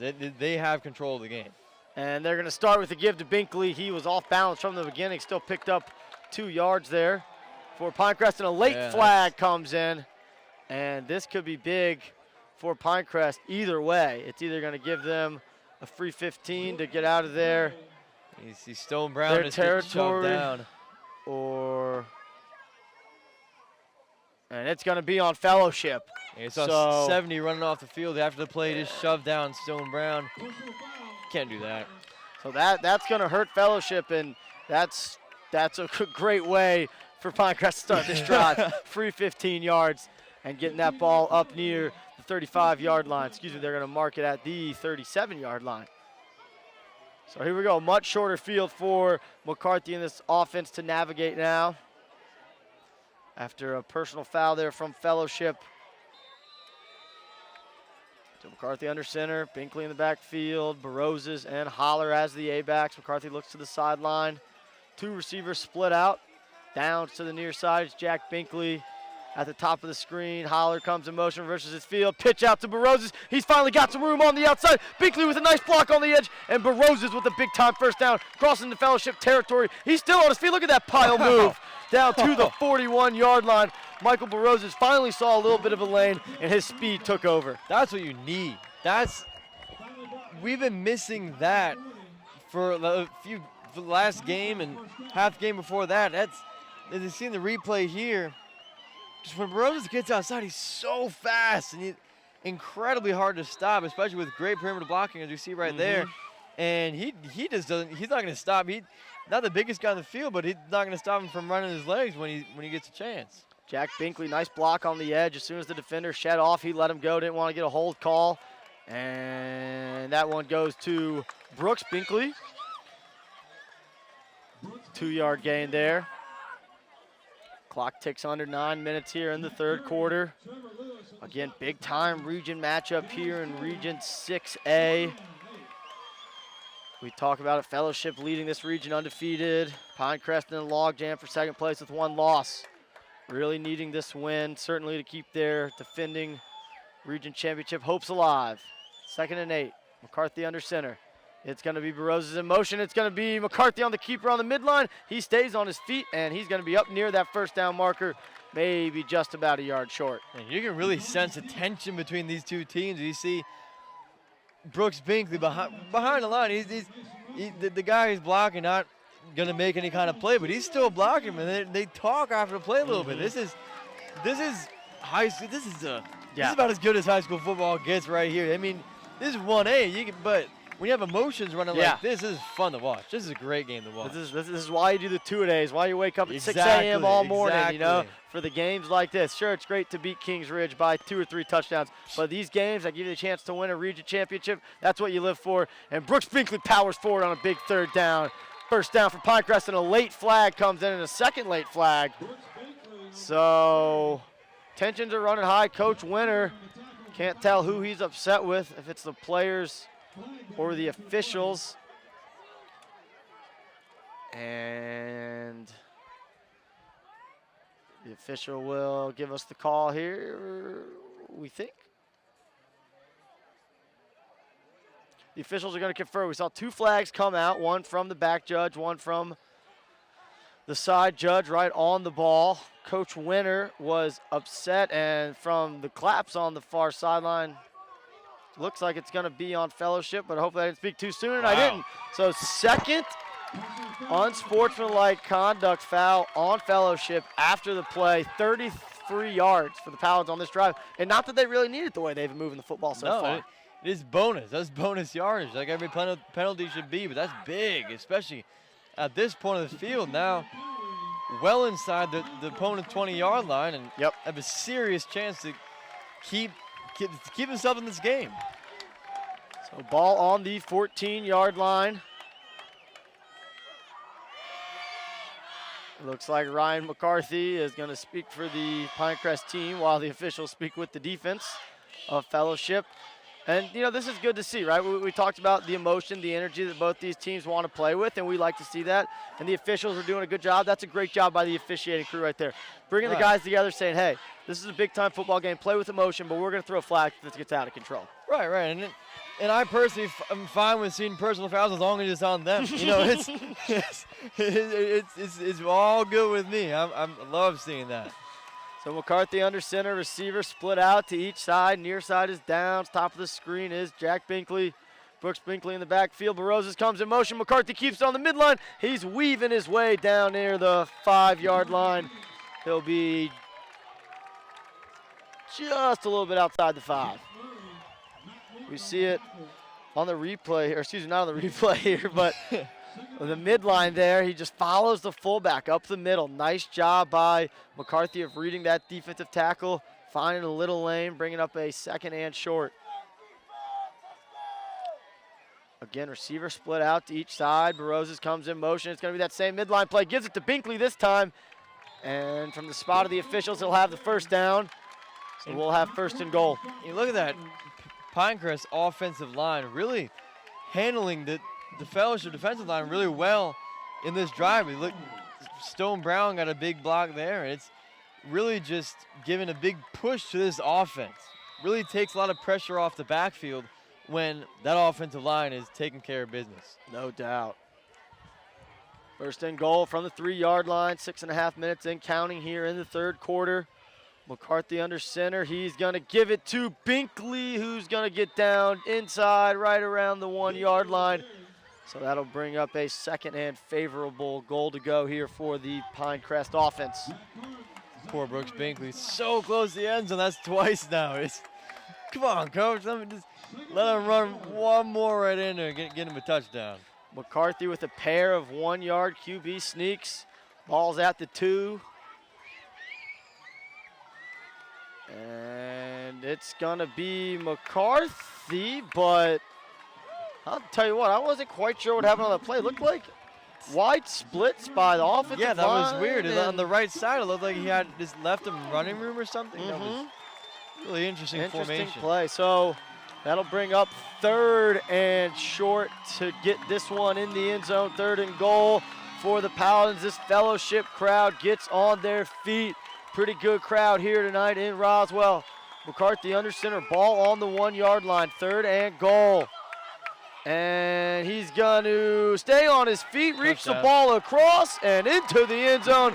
Ryan McCarthy, his 3rd 1-yard rushing touchdown of the night. That was a huge play. That was, I think, the biggest play of this game so far. That if you define a big play by something that can alter the game's result significantly, this is it. I mean, if they don't get this and they're held to either a field goal or something, that they could be out of the game. This is really keep Ryan McCarthy, one could say, inside the 5-yard line. He's single-handedly keeping them in this game.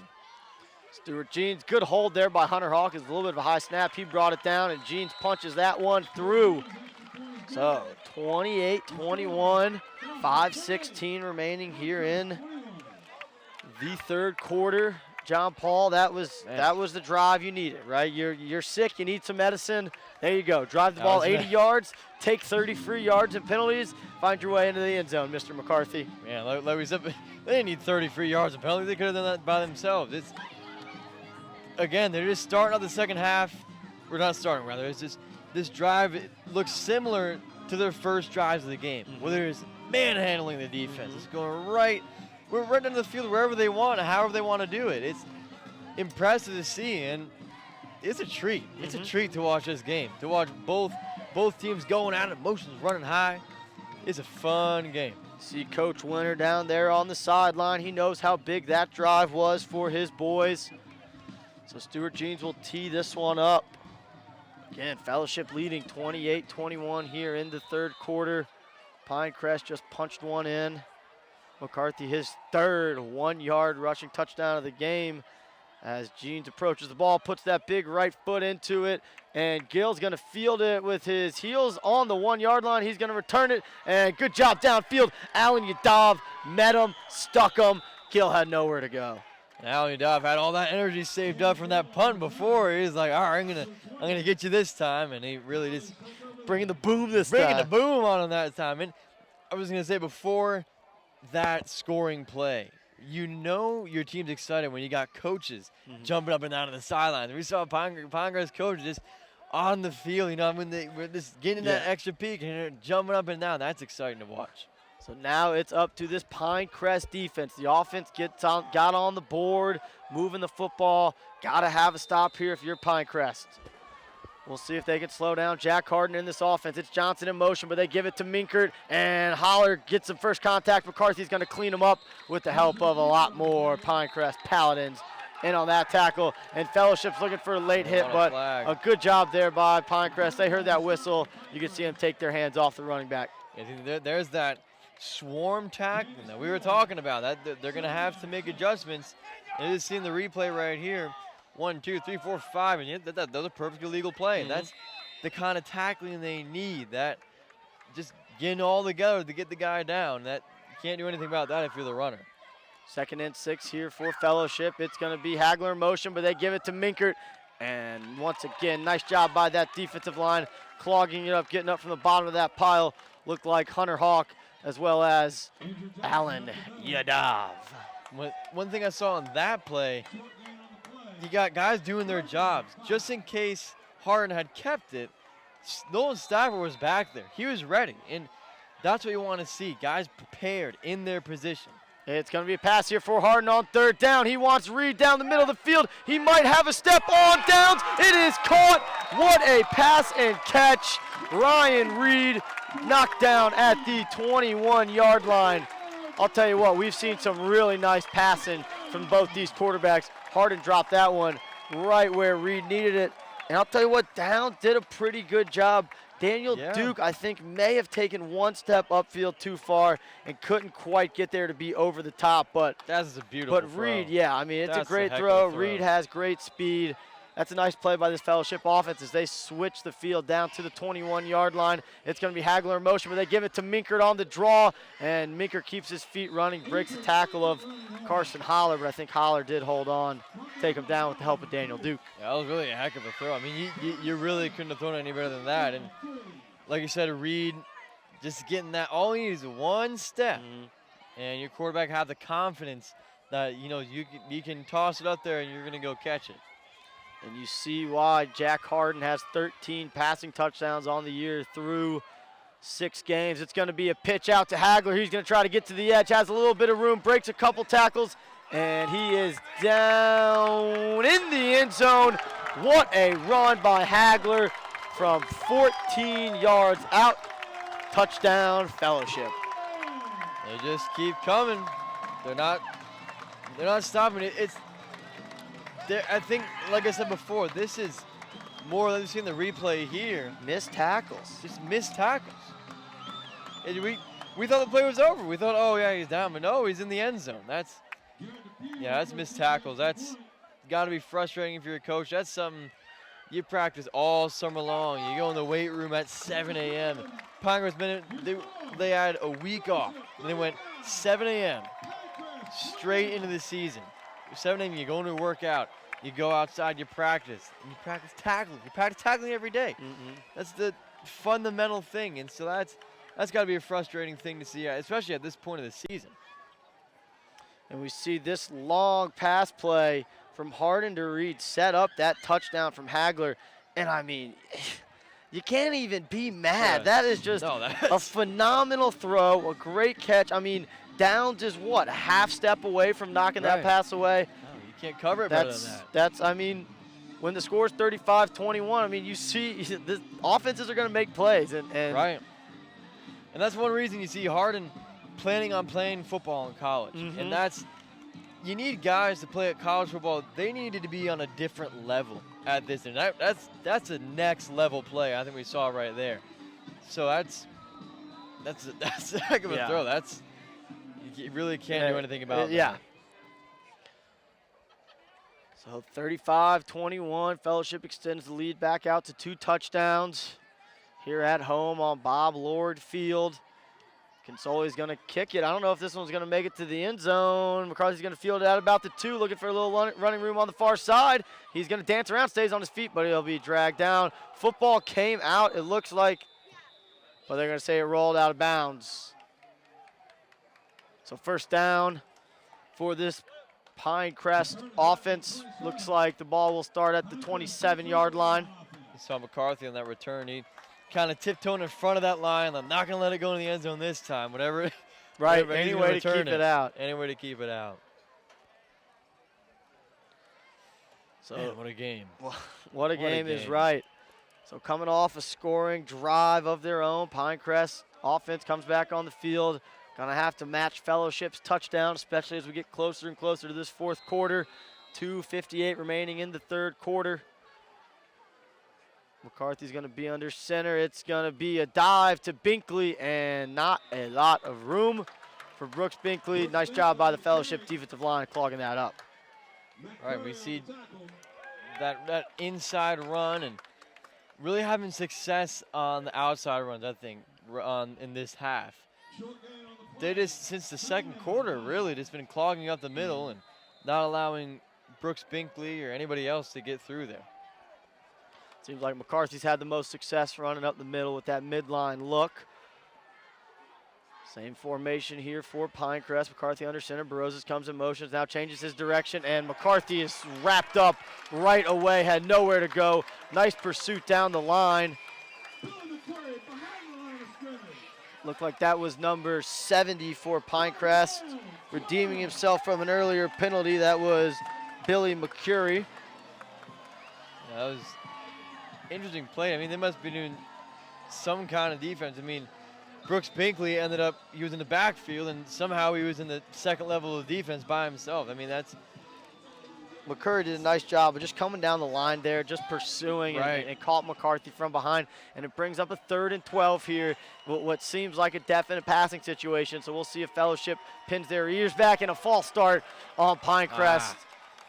That one's going to hurt. Yeah, that's the last thing you needed.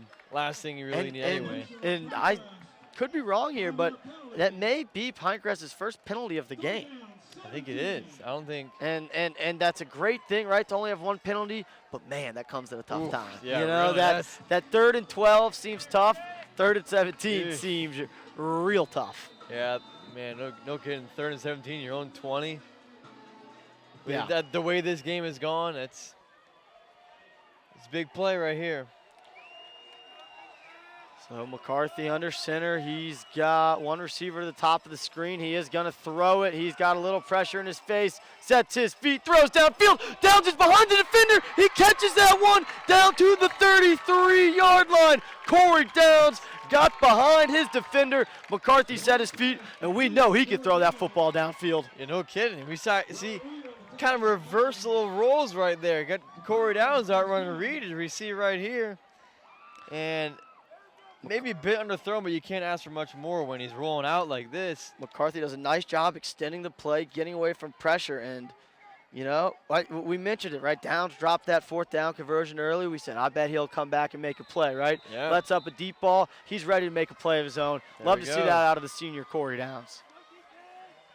So here we go, now in Fellowship territory, 1:15 and counting on the clock. McCarthy under center, Barozas comes in motion, but it's going to be a give to Binkley, who squirts through for about 4 yards. And there's something after, and a late flag comes in. That's going to hurt Pinecrest, and it's tough. It seems a little ticky-tacky, but the way they've been calling it, you definitely understand why the flag came out. Yeah, I mean, I trust the officials at this point. They've held their ground. They know when the game's getting out of hand, and that hurts. So that comes after the play. The play picked up about 4 yards, so it'll bring up a second and about 15, maybe 16 here for the Paladins. So certainly doesn't kill you, but it really makes you have to pick up some chunk plays here. Yeah. The officials not marking the ball off yet. The official's going to come back over. I guess he's just going to explain the penalty once. Oh! That time they said the personal foul was on Fellowship. Don't know if he pointed the wrong way. Strange. Or, my guess is he just pointed the wrong way because the ball moved back, bringing up a second and long, about 20 actually. Oh. See Wills Brown in the wide receiver position. And a draw play there. Nice draw play. Binkley, a lot of room. 35-30 needs a block, cuts upfield, and he's going to get a lot of those yards they lost back. Coach Winter with a great play call. Draw for about 20 yards. That's one of those plays that can either go extremely right or extremely wrong. And we've seen plenty of times when they just get bottled up, but as you see in the replay right here, perfect timing and just gets right through the hole. About one block away. Good job downfield by the Fellowship defense. Looked like that was number 5, Andrew Johnson. We've been calling his name on the offensive side of the ball, but does a nice job, probably a touchdown saving tackle there. So it brings up 3rd and 6 here for this Paladin offense. It's going to be a keeper by McCarthy. Pitches out to Baroses. He's got the edge, gets upfield to the 20, and he'll be swung down at right about the 16-yard line. So again, the pounding of the football inside opens up the edge rushes, and we know Baroses is going to accelerate when he gets an open field. Yeah, Baroses is just, again, coming in when he needs to.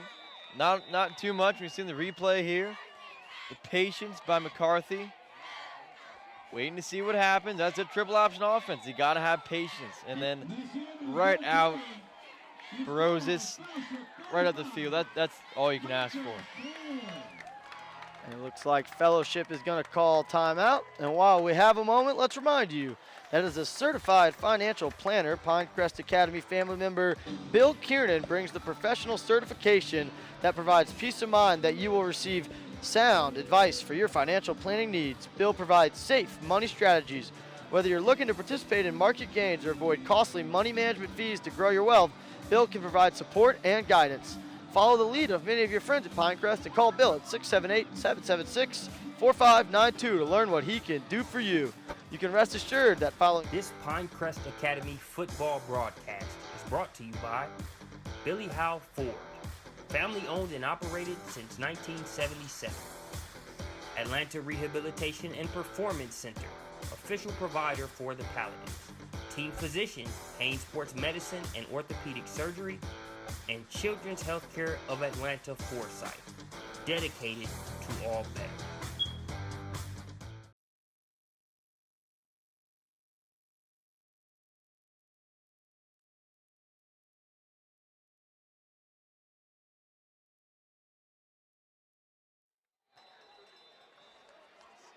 Excuse me, that wasn't a timeout there. That was the end of the 3rd quarter. Clock just slipped away from me there. So start of the 4th, McCarthy and this Pinecrest offense in a scoring position. It's going to be a handoff to Binkley again. Tries to get to the edge, breaks a couple tackles, stays on his feet, down to the sideline. He's trying to get to the 10-yard line and dragged down about the 12-yard line. Nice job by Brooks Binkley. You don't see him getting out to the edge much, but stayed on his feet. Good balance by the fullback there.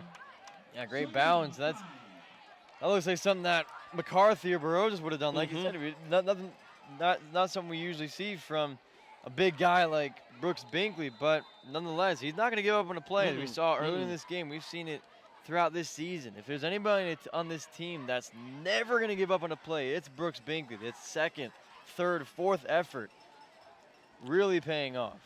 2nd and 4 here for this Pinecrest offense. McCarthy under center. Holler comes in motion. They pitch it out to Holler. He's going to try to get to the edge, cuts up field, and he's going to be close to 1st down yardage. We'll see where the officials spot him. They're going to keep the clock running. Now they blow it dead because he did get a 1st down. So 1st down there for Holler as they get him out to the edge. We haven't seen him catch a pitch to get to the edge much today. Good time for it. Gets a 1st down. So it'll be 1st down and goal to goal. Goal to go. Ball on the 5-yard line for this Paladin offense. Looking to punch it in and make it a 1-score game. 11:06 on the clock. Holler comes in motion again. It's a pitch out to Holler. They're going to try to get him to the edge. He cuts upfield. He'll walk in the end zone. Touchdown, Carson Holler. 5 yards and 1 minute into the fourth quarter. It's a one-possession game. And that's great play by Holler. That's some great perimeter blocking there. To get on the edge instead of running up the middle. Creative call. Get out on the edge with one of your faster guys, Carson Holler. And as much as I admire that offensive play, it makes me think more about the defense. If we had held them there, if we had held them at any point in this game, it could have been a tie game, it could have had the lead. The defense really needs to step up and get a stop. Snap is down, hold is down, kick is down the middle and through the uprights. And over the building. To grandmother's house we go, right? So that makes it 35-28.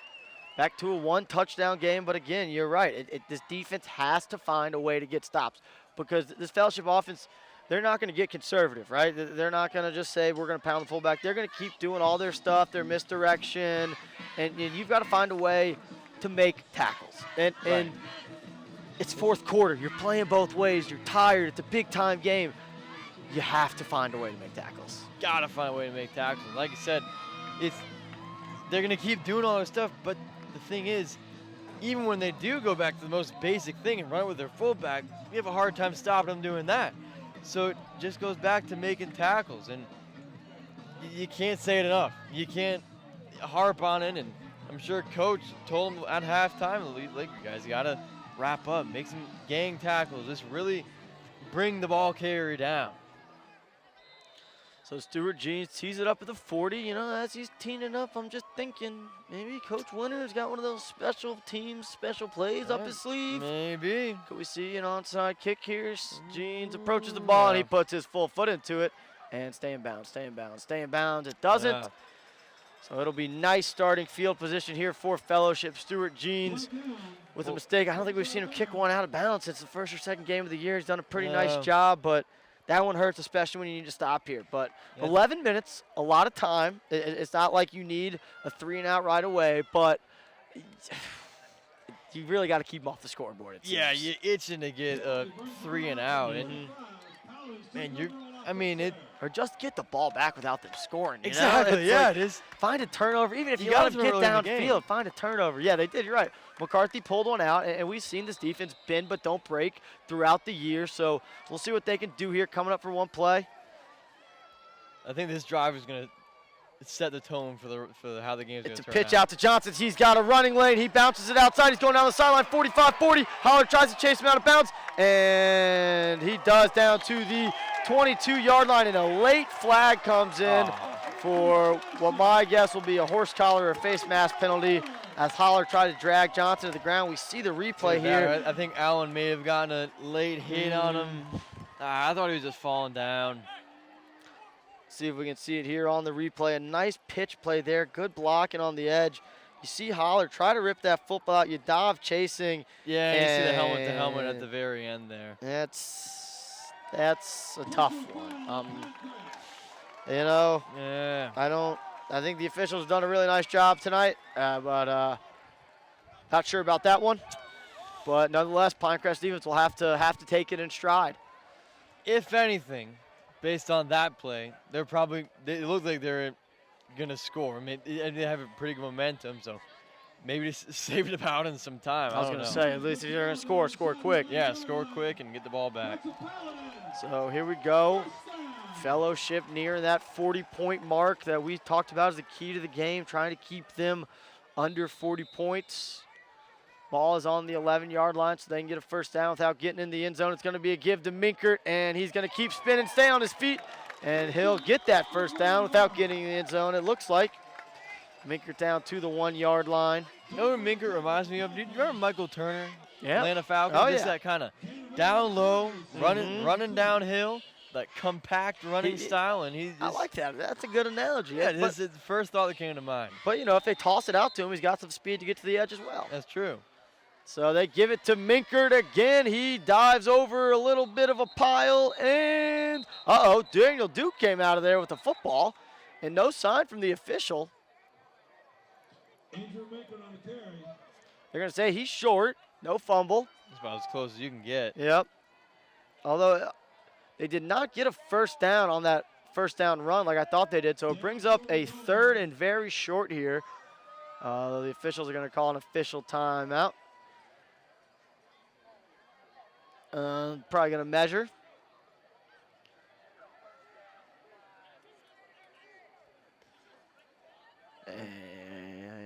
And we wait anxiously as the crowd quiets to a murmur. Beautiful night here. Oh, 70 very degrees. nice. It's getting close to November. It almost feels like we're still, in that spring summer mode. Yeah, certainly. But it does have that little chill, that Friday night lights weather appeal. How's that fellowship crowd looking over there, John Paul? They looking nervous? They looking excited? Yeah, looking pretty nervous right now. They're all on their feet. Well, I mean, they have been on their feet the whole game, but,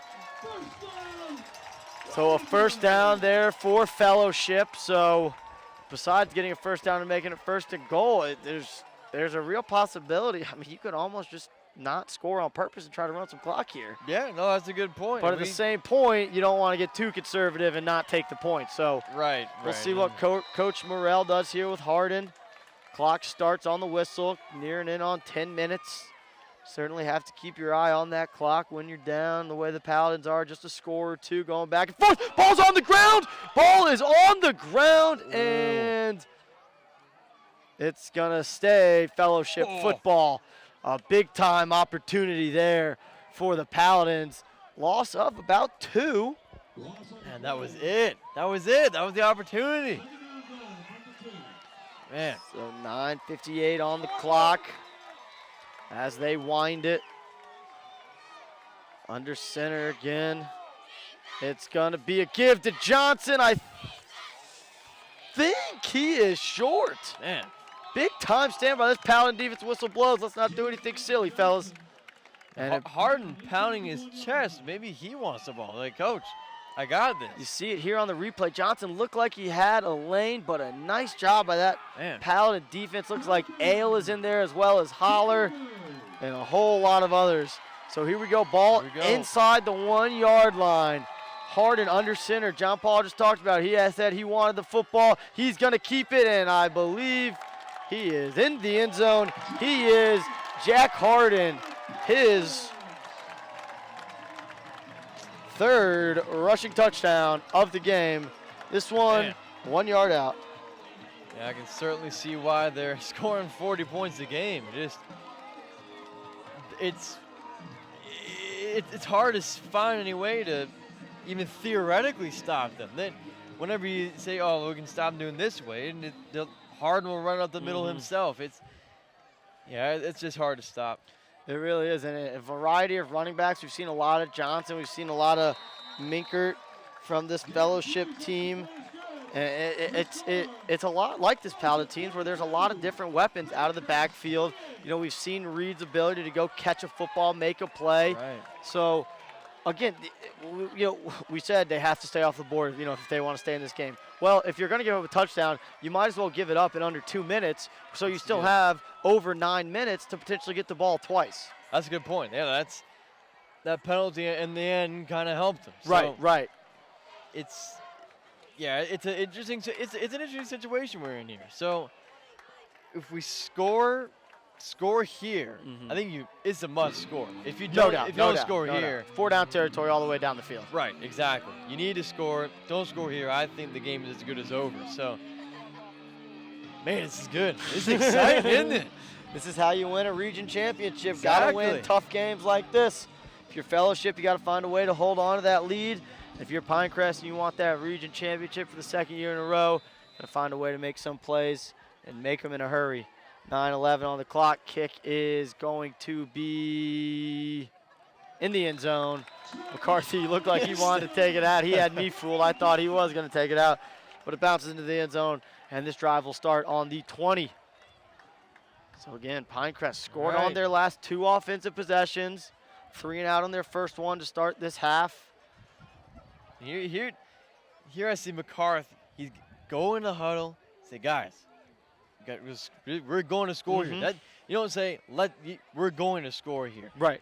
Get it in their heads that we're going to do it. And that's just, this is all psychology now. This is, you've played as much as you can play. It's all about getting that mental edge at this point that's going to make the difference.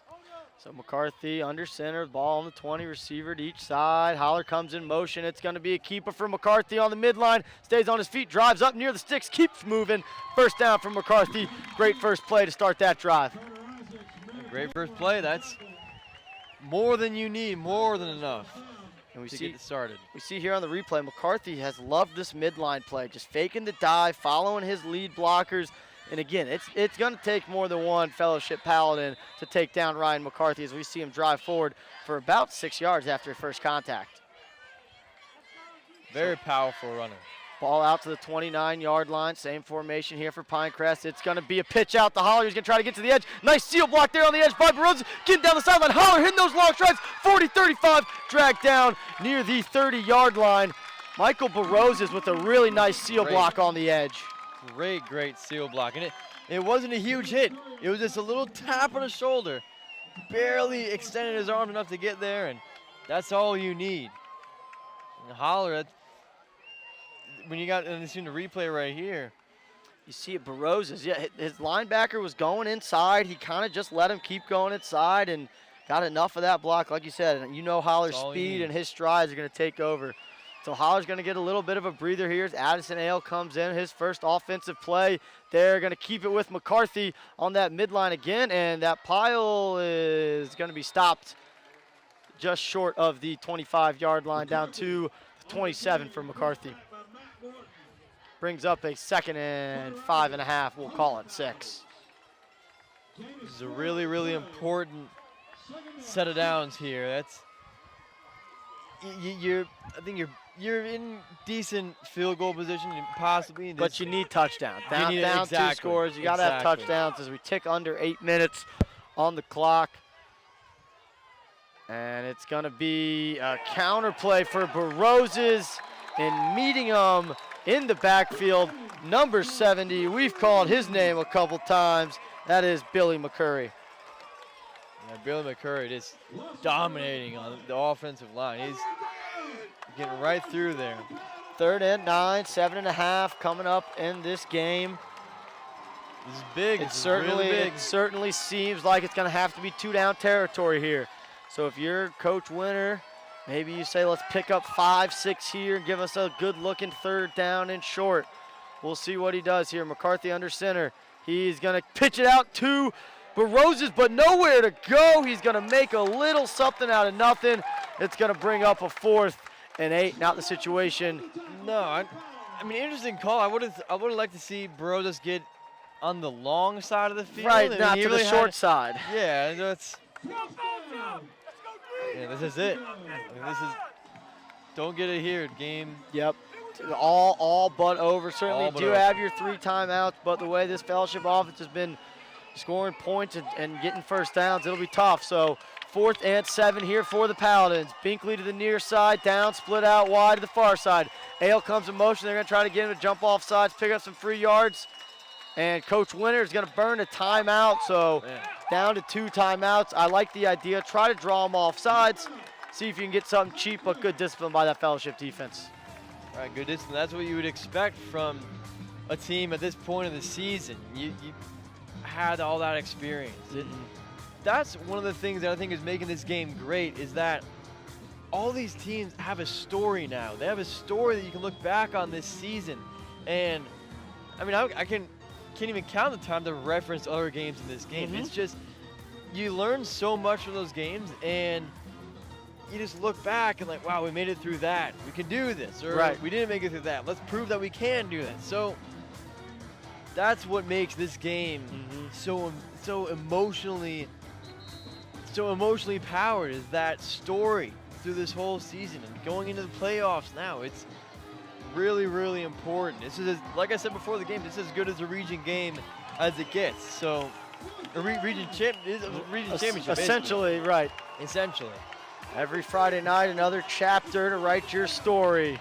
McCarthy and this Pinecrest offense wrote a nice story against Mount Pisgah, coming back late. Let's see if they can do it again. 4th and 8. It's going to be a drop back, pressure right in his face. He makes a man miss. He's scrambling out to his right, looking to extend the play. Eyes downfield and overthrows Baroses. 6:57 on the clock, and Fellowship will take over. McCarthy did a nice job extending the play. He had pressure in his face right away, and a nice job by this Fellowship defense downfield, covering not only for the first 5-6 seconds of that play, but continuing to cover as McCarthy scrambled and extended the play. Right, and that's, they usually say it takes about 3 to 5 seconds, 5 at most, when you're a defensive back to cover your guy. And that's, like you said, a really good idea, or a really good job, rather, of staying with their man and shutting that play down. 6:57. Pinecrest with 2 timeouts remaining. It's going to be a handoff to Johnson. It looks like Johnson stays on his feet and gets out close to the 35. They're going to spot at the 34. And the question, I think, is really, do you use it, when do you use a timeout? Maybe if you can stop him, if you feel like you can stop him, do you use one at all during this drive? So, yeah, I mean, certainly you can use them here, get the ball back, score quick, have a chance for the onside kick, and give you some hope. But it seems like 2 first downs is probably going to seal this one. Yeah. So this Pinecrest defense, they need to come up big. I know these guys are tired. They're playing both ways. This Fellowship offense has been strong all day, but they got to find a way to make a stop here, as it's going to be a give to, it looks like that was Johnson, number 5. It'll bring up a 3rd and 1 here. So here you go. This is where it's strength on strength. Is our defensive line better than your offensive line? Pinecrest needs it to be if they want to have a chance of getting this ball back. Definitely. Coach Morrell's going to give in his signal, and I'm sure he'll say, let's take our time getting to the line. Clock ticks under 6 minutes, 5:45. Under center, it's Harden. He's bringing a man to motion. They're going to try to get a jump by Pinecrest. They don't. And Coach Morrell sends in the same hand signal. We'll see if they snap it here. And they do. It's going to be a handoff, and Johnson's going to have the first down and more. McCarthy trying to rip that football out as Johnson crosses over midfield for a big-time first down as we approach 5 minutes remaining here in the 4th quarter, and Fellowship has their 2-touchdown lead. We see it here. Johnson, I mean, he's just going to fight and fight and fight. He's got to be easily over 100 yards on the game. And you see McCarthy just trying to rip the ball. Right, it's a smart play. Do. Right, totally. It's smart play. It really is all you can hope for. And oh man, that fumble last drive. They had that fumble on the 1-yard line. That hurts. So 1st and 10, ball on the Pinecrest 46-yard line. 5 minutes reads on the clock. It's going to be a give to Johnson again. He's going to wiggle forward, get to the 40-yard line. Coach Winter still hanging on to those timeouts. He's got 2 of them. The 2-touchdown game. Thanks for joining us tonight on Pinecrest Academy Football, presented by SUVtv. I'm Ned Case alongside John Paul Hoover as we get whistles from the official downfield. Ball on the field over there. Football on the field, and not the one we're using. And a lot of footballs flying around tonight as got a bunch of little rugrats, you know. It's Friday Night Lights. They want to be on the field. So here we go, 2nd and 4. I use rugrats as a positive connotation for anyone out there wondering. Yeah, we're not down talking any of the nice little kids around here. Harden gives it to Johnson again. He's going to be tripped up by Holler, but he'll have the first down. I'll tell you what, Andrew Johnson has been impressive. Not only has he run the football well, he seems to have gotten better as the night's gone on. He really has, and I think that this whole offense has gotten better as the night has gone on. And they've been kind of evolving to whatever they need to do to drive down the field. They've been doing it very well. I think both these teams are playing a really good game. It's just one is playing better than the other. It's I mean, at the end of the day, it's one less score, right? I mean, if Pinecrest scores on their opening drive of the 3rd, right, they're 1 touchdown down right now. It's still a game. If they score the last touchdown at the end of the first half instead of Fellowship, maybe they have the momentum. They got a game. So it's certainly a game that 1 or 2 plays has made the difference. Football game inches, they talk about it all the time. And we see it here tonight ring true. So nice stop there by the Paladin defense on first down, bringing up a 2nd and long, 3.5 in running on the clock.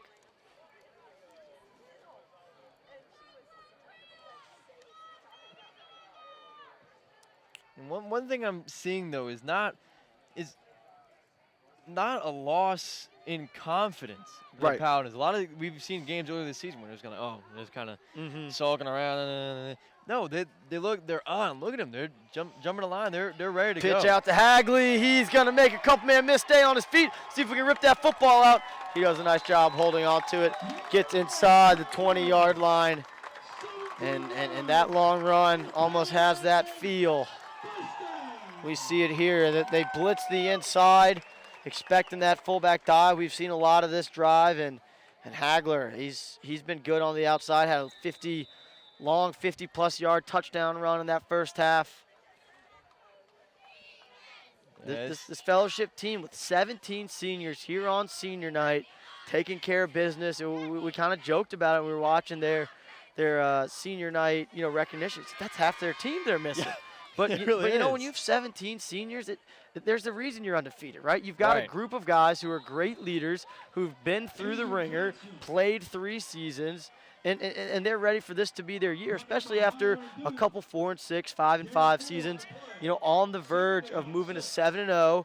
And realistically, as we look ahead at the schedule coming up for both these teams, you mentioned it for Pinecrest, Easy, Whitfield, and St. Francis, 2 of the teams, at the bottom tier of this region. So this was a chance for them to claim their spot at the top of that region. And for Fellowship, their next 2 games, it's Mount Pisgah and it's Kings Ridge. You expect them to beat Kings Ridge at the end of the year. But for them, they've taken care of business this week. They did what they had to do. They've set themselves up to potentially win a region championship next week against Mount Pisgah. So certainly Fellowship taking care of business here on senior night. Their final regular season home game potentially could host a playoff game. Right now, number 6 in the state is this Fellowship Christian football team. Yeah, and you see why. A lot of weapons. The fan support. They love this program. So Fantastic. you can certainly see why it's as successful as it is this year. And on the other side for Pinecrest, you drop your 3rd game of the year. Obviously, your first one was to a 7A school, a very, very top state contender at the 7A level at South Forsyth. But your 2nd region loss, it's not the way you envisioned the season going, but there's 2 more football games left. Anything can happen. We talked about on single A how there was a reason we played 7A schools, so we could get the points, so we could have a chance to get to the playoff, even if we don't win our region. So, yeah, you might take a loss here tonight. You got 2 more games you really got to take advantage of if you're Pinecrest, and then see what happens. See if you get in the playoffs, and once you do, if you do, it's house money. Anything can happen. Exactly. Yeah. That's the beauty of it. That's like when you get to that point, and let's say you win a game, like wow, didn't see that coming. Right. That's exciting. So 1:36 on the clock. 2 guys come in motion. There's no way that's a legal play, but they let it play out, and there's the flag on the far side. That was odd enough that the officials took a while to recognize that. Not playing Canadian football here or anything. Like, come on now. I just wanted to look, the crowd here. This is one of the my favorite plays I think we've been this whole season so far. Is the crowd here is just, they're so into the game, they're so energetic, they're cooking out over there, and everybody's eating food, they're having fun, and really one of the more fun plays I think we've been. It's really a great place and great weather. It's a great environment to be in. Yeah, 100% agree. And as opposed to maybe some of the other teams and places we've been, these fans certainly very respectful, right? Exactly. They were there, they were cheering for their guys. They weren't stirring up anything with the Pinecrest fan base. It was just really get loud, let's get behind our guys, and they've got good reason to get behind this fellowship team. Very impressive team. Jack Harden leading this offense that can score points, what seems like at will, as they're 96 seconds away from moving to 7-0 on the years. They're going to give it to Andrew Smith once again. He's going to pick up about a yard or 2 on that 3rd down, and Coach Winter's going to call a timeout with 1:29 remaining. brings up a 4th down, and they are in field goal range from what we saw during warm-ups. That being said, you know, a field goal, blocked field goal, bad snap, you know, that could be a quick score for Pinecrest. So we'll see if Coach Morrell decides to kick it and maybe risk that, or if he just says, let's leave the offense out there and see if we can get it with our guys and make them drive the full length of the field. Yeah, we'll see. I would expect the latter. Right. And so it's especially the way his defense has been playing. You know, they haven't given up. You know, Pinecrest is going to score points. This is a really good offense, a really talented offense. This fellowship defense did a nice job. They forced, you know, 4 or 5 punts, and really that's all they needed. Right. I mean, look at the scoreboard: 42-28. 28 points would have beaten half our opponents this season. So it's and Coach Winter always says 24 to 28 points. That range is usually what you need to win a game. It's just when you score 28 points and you still don't win the game, it doesn't mean that you're a bad team. It means that the other team played an amazing game. That's what we've seen. Totally. A great effort from both sides. There's in no way are we saying Pinecrest is playing a bad game. Right. It's really great game. Let's see if they run it. Maybe they try to throw it to Reed. He checks at the official. And it is going to be a pass. Harden's going to try to run it. Now he's going to throw it downfield. And nice job there. Jack Binkley got his hand to the passing lane, ending that drive. So 1:23 on the clock here for Pinecrest. Down 2 touchdowns. Certainly climbing uphill, but the peak is in sight. Peak's in sight. It's really hard to see. I kind of look at it with binoculars, but you know it's up there. It's up there. It's up there somewhere. So here we go. McCarthy, he's thrown the ball pretty well tonight. That being said, most of those were off play actions or after setting up the run to set up the pass. So I would expect this fellowship defense to maybe play a little deeper off the receivers, have safeties over the top, but we'll see what they choose to do. McCarthy is going to throw it, and he's going to have time. Now he's got pressure in his face, throws off his back foot, and throws it away. Downs in the area. For the most part, on straight dropbacks, you know, they haven't kind of done that rollout McCarthy fake. The offensive line hasn't done a great job pass blocking. No, it's not exactly like you said, but in that thing, that's one of the reasons we're seeing a lot of design rollouts and maybe not a whole lot of confidence, but we've seen guys get injured. We saw Nolan Stafford take a hit. I saw Garrison Winter on the sidelines this last defensive drive, so maybe something going on there, but these are 2 big guys, and yeah, like you said, it's not a whole lot of cut. They need to see that his defensive line is completely just nice job there by Isaacs on the outside, really making McCarthy have to keep that football as he was ready to jump, holler. And we go under 1 minute here in the 4th quarter at Bob Lord Field on the campus of Fellowship Christian School. Fellowship Christian 6th ranked in the state in single A private school football. Looking to move to 7-0. We're certainly tested by Pinecrest tonight. McCarthy's going to continue to keep testing him. Finds downs. He catches it and gets out of bounds at the 31-yard line. And there's that bread and butter. Bread and butter once again. Comeback route. They run it to success. So 36 seconds. It's a nice-looking play, but you really need to get downfield. Right. If you want to have a chance of getting an onside kick and having another shot. No timeouts left for this Pinecrest offense. Jack Binkley's going to bring in the play from the sideline. Binkley just made a nice play on the last defensive stand to get the ball back for the Paladins.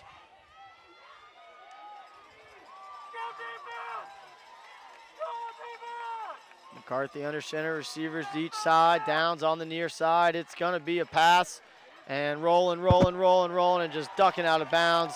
McCarthy frustrated, knew he should have thrown it away, just didn't have enough room. And that seems like, I was going to say, second time we've seen him roll to the near side, but he's been throwing the football much better rolling to his right, so it makes sense. Definitely does make sense. And yeah, I see on a run, like a pitch or a sweep, it definitely makes sense to go to the long side unless you're in some certain situation. But yeah, it's when you're right-handed and you don't throw a whole lot anyway, which means it's hard to get into any sort of rhythm, but it's a better bet. So second down, draw play to Binkley, and he gets back to the original line of scrimmage. 22 seconds and counting. Let's see if Pinecrest can get off another play. They look to hurry to the line. It is 3rd and 10. 12 seconds, 10 seconds. McCarthy's going to snap it. He's going to drop back to pass. He's just going to launch it downfield. He's got Towns downfield. Caught, and he is down, but the clock will run out. That's it. Fellowship Christian with a big-time win at home on senior night to remain undefeated in the region and get themselves one step closer to that region championship. John Paul, I mean, just a phenomenal game. It unfortunately didn't turn out in Pinecrest's favor, but the effort was there, and certainly Fellowship deserved to win the football game the way they played. Oh, absolutely. I mean, it was a treat. It was a real treat to watch this game. I mean, I obviously recommend watching every game, but if you're gonna watch one game, watch this one. This is fantastic. I mean, I kind of forget about the scoreboard after watching just the football being played was A+ on both sides. It really, I mean, it's hard to find anything to critique besides just some little key thing, that tackling that seemed to take good care of it in the fourth quarter a little bit. I mean, maybe some better pass blocking, but other than that, it was a fantastic game. I don't know what else to say. It was just a really great game. So the final here from Fellowship Christian School, Fellowship 42, Pinecrest 28. We'll be back next Friday at Pinecrest as the Paladins host Whitfield. Once again, thanks for tuning in here on Pinecrest Academy Football presented by SUVtv. For Ned Case, John Paul Hoover, and our entire camera and crew staff, thanks for tuning in.